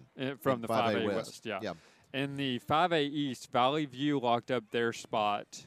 Valley View won 16 at Batesville 10. Yes. Now, Wynn beat Nettleton. That's by a fair margin, 27-7. That's going to throw the 5A East into who even knows? Turmoil, yeah. Because Nettleton had the top slot before at 5-1, but they didn't have a guaranteed. They were not in. Right. So now it's 5-2 Nettleton, 5-2 Wynn, 5-2 Valley View. Blytheville 40-0 against Forest City. That pretty much being penciled them in. Sure. And then we got Batesville. Do we have a score for Batesville game? Yeah, there's Valley View and Batesville. Valley View 16, oh, Batesville wow. 10. So, yeah, I don't even know what to make of that. I'll tell you what, it's going to be interesting, and we will post you can make sure that we will post the brackets and update those on our Facebook page. Look for that on Facebook for PA Bruin Radio, or search for PA Live. You'll find that there. Keep in mind, throughout the playoffs, you'll be able to keep up with the Bruins, 101.1 FM, as well as PulaskiAcademy.org/PA Live. We'll keep that going for you as well. Well, while Brooks Beasley tallies up some more numbers, I'm going to go ahead and give out a couple of bear claws for the game. We'll do the season at the end. Just a moment. All right. Yeah, but for the game, we'd go ahead and give it on the offense to Jaden Kelly, who cracked 1,000 yards. Wow. It might have been, might be close to 1,100 the way he was running. I don't know. That's true. We'll see the final tally from Brooks in a second. On the defense, Fuda Shinkawa. Yeah. He completed an amazing campaign for the season. I don't even know what his numbers were tonight, but it seemed like he was in on every play. In fact, he was in on an offensive play and a special teams play. So he definitely stood out tonight. It seemed like every play he was chasing the quarterback down or the running back or whoever happened to have the ball. I mean, he was going after him. Full blast. So good to see him finish strong, and excited to see him the next 2 years. I mean, he's a sophomore. You don't see those kind of numbers typically out of a sophomore. No. Not leading the team and with tackles and everything. And I got to tell you, I was extremely excited to see him get on the offensive side of the ball tonight. Yeah. It's like you said, I'd like to see him in a running back position and just see what he can do with it. Or see him and put him in motion. Have him run across the middle and, it's scary for the offense to see him coming after him on the other side. I imagine it'd be just as scary for, defense to see him running and not know what to expect. We've got more football left this season. I imagine that's not the last time we're going to see him on that side of the ball. Well, we heard Coach Kelly even reference it. Right. There's going to be some tweaks made on Monday, and the players need to be ready for that. It was fun watching the Shinkawa family was right here in front of us for the game, and it was great watching their reaction when he went out there, and they were very excited for him then. Yes, so. yes. Of course, Jake Terry getting the touchdown there. That was another big one. Jake Terry is like I've said times before, he's a big sack of laundry. Yes, sir. And my goodness, for him to be able to get in there, normally a defensive lineman, for him to get in there and get a touchdown, that's in his senior year, that's just fun. Yeah, it's a little refrigerator action there. William Perry, a call back to the Bears. Yeah. Yep. The Bears. Well, and I think the Razorbacks ran it with Sean Andrews a few times as well during his time up there. And so it's always fun to when you see a different player play a different position. Sure. Get your number called even when you don't expect it. We know these guys. This is Brooks Beasley's. He's jumping in there. Well, I jumped right in there, didn't I? But anyway, you see these linemen, defensive linemen especially, they get out there and they have to do all the tackling and everything. And, really, it's a highlight of their year if they can score a touchdown. Absolutely it is. I know I played in high school, and I scored 1 touchdown in the 10th grade and never did score again. But anyway, it's a real treat, and so I can understand they just go bananas when they do that. Oh, sure. Yeah, he definitely looked like he was ready to spike that ball. Oh, after he that wanted one. to. He wanted to so bad. But he would Brooks, have gotten in trouble. tell us some of the numbers of the game. Okay, for the passing category, we have a total of 24 receptions for 395 yards. In the rushing category, we have 31 carries for 280 yards, for a grand total of 675 total yards of offense tonight. And that's pretty balanced, 280 to, well, it's not quite 50-50, but it's probably about 60-40, which makes for a good. It's type balanced of, for PA. Yeah, it's balanced for PA. It sure is. Let's see, in the receiving, we had Mason Cobb had 2 catches for 19 yards, and Merritt Jones 3 catches for 81 yards and 1 touchdown. J.D. White 8 catches tonight for 184 yards and 3 touchdowns. And then we had Andrew Cobb 1 catch for 19 yards and a touchdown. Nate Cummins 1 catch for 11 total yards, and Dylan Allison 2 catches for 11 yards. And then we have Jaden Kelly 1 catch for 13 yards. And then we have a number 32 in here. Who is number 32? That's Could it be Fuda Shinkawa. Fuda Shinkawa? Okay, well, he had 1 reception for 3 yards. But anyway, that I can see him using him. I can see PA using him in the future a lot in something like that. This guy is just a sophomore, and he is quick as a cat and fast. So I can see how they could kind of get him into the offensive side of the football. Be silly not to. Yeah, it really would. I don't even try to hide the fact that I'm a fan of Fuda. Fuda fan. I'm a Fuda fan. Fuda fan. But to that point, come out and watch one of the baseball games this season. Oh. And because of course, like I've said before, Fuda plays baseball, and that's how I got to know him, is on the baseball team. So come out and watch one of those baseball games. He gets a hit and he makes it to first base before you can even blink. He's just gone. Oh, he's fast. Oh, he really is. Then we have Hudson Henry, ended up with 5 catches for 51 yards tonight and 1 touchdown. And then in the rushing category, they later on in the ball game, Azarius Woods, he was really a workhorse for us. And in that 4th quarter, he had 7 carries for 35 yards, and he ended up with 11 carries for the whole ball game, and a total of 64 yards. And then we have, let's see here, Jaden Kelly. He ended up with 11 carries for 134 yards. Now, that doesn't seem right to me, but anyway, I might have made a mistake. No, it's right. Okay, well, he ran that far. He broke a lot of tackles, and yeah, he had 123 in the first half. So yeah, okay, that's right. It's 134 yards. And then the next big carrier we had Braden Bratcher, 5 carries for 61 yards, and then we had Azarius Woods, like I said, ended up with 11 carries for 64.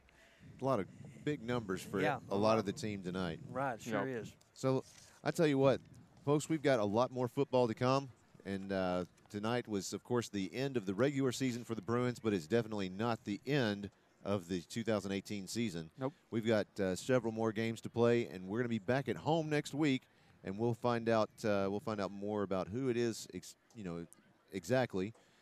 Here in the next, probably the next few hours, we'll know for certain. We'll be able to look online and find that. We'll post that online on our Facebook page, and make sure that you are well aware of who we're going to be up against next week. But we will be at home regardless. Yep. So for now, I think that's it. Does anybody have anything else you think you wanted to give out some season? Do we want to do those now, or we want to wait till next week? Let's wait till next week. Let's wait till next week. Let's We put can it sleep on it a few times. Yeah, absolutely. Yep. If y'all want to throw in any nominations, Absolutely. #PA Bruins, let us know who you think the player of the year was on offense, the player of the year on defense was. That's right. We'll certainly we'll take those into account. And at the same time, if you're not on Twitter, you can always text our phone number at 501-570-6464. Send us your thoughts, and we'll take that into account as well.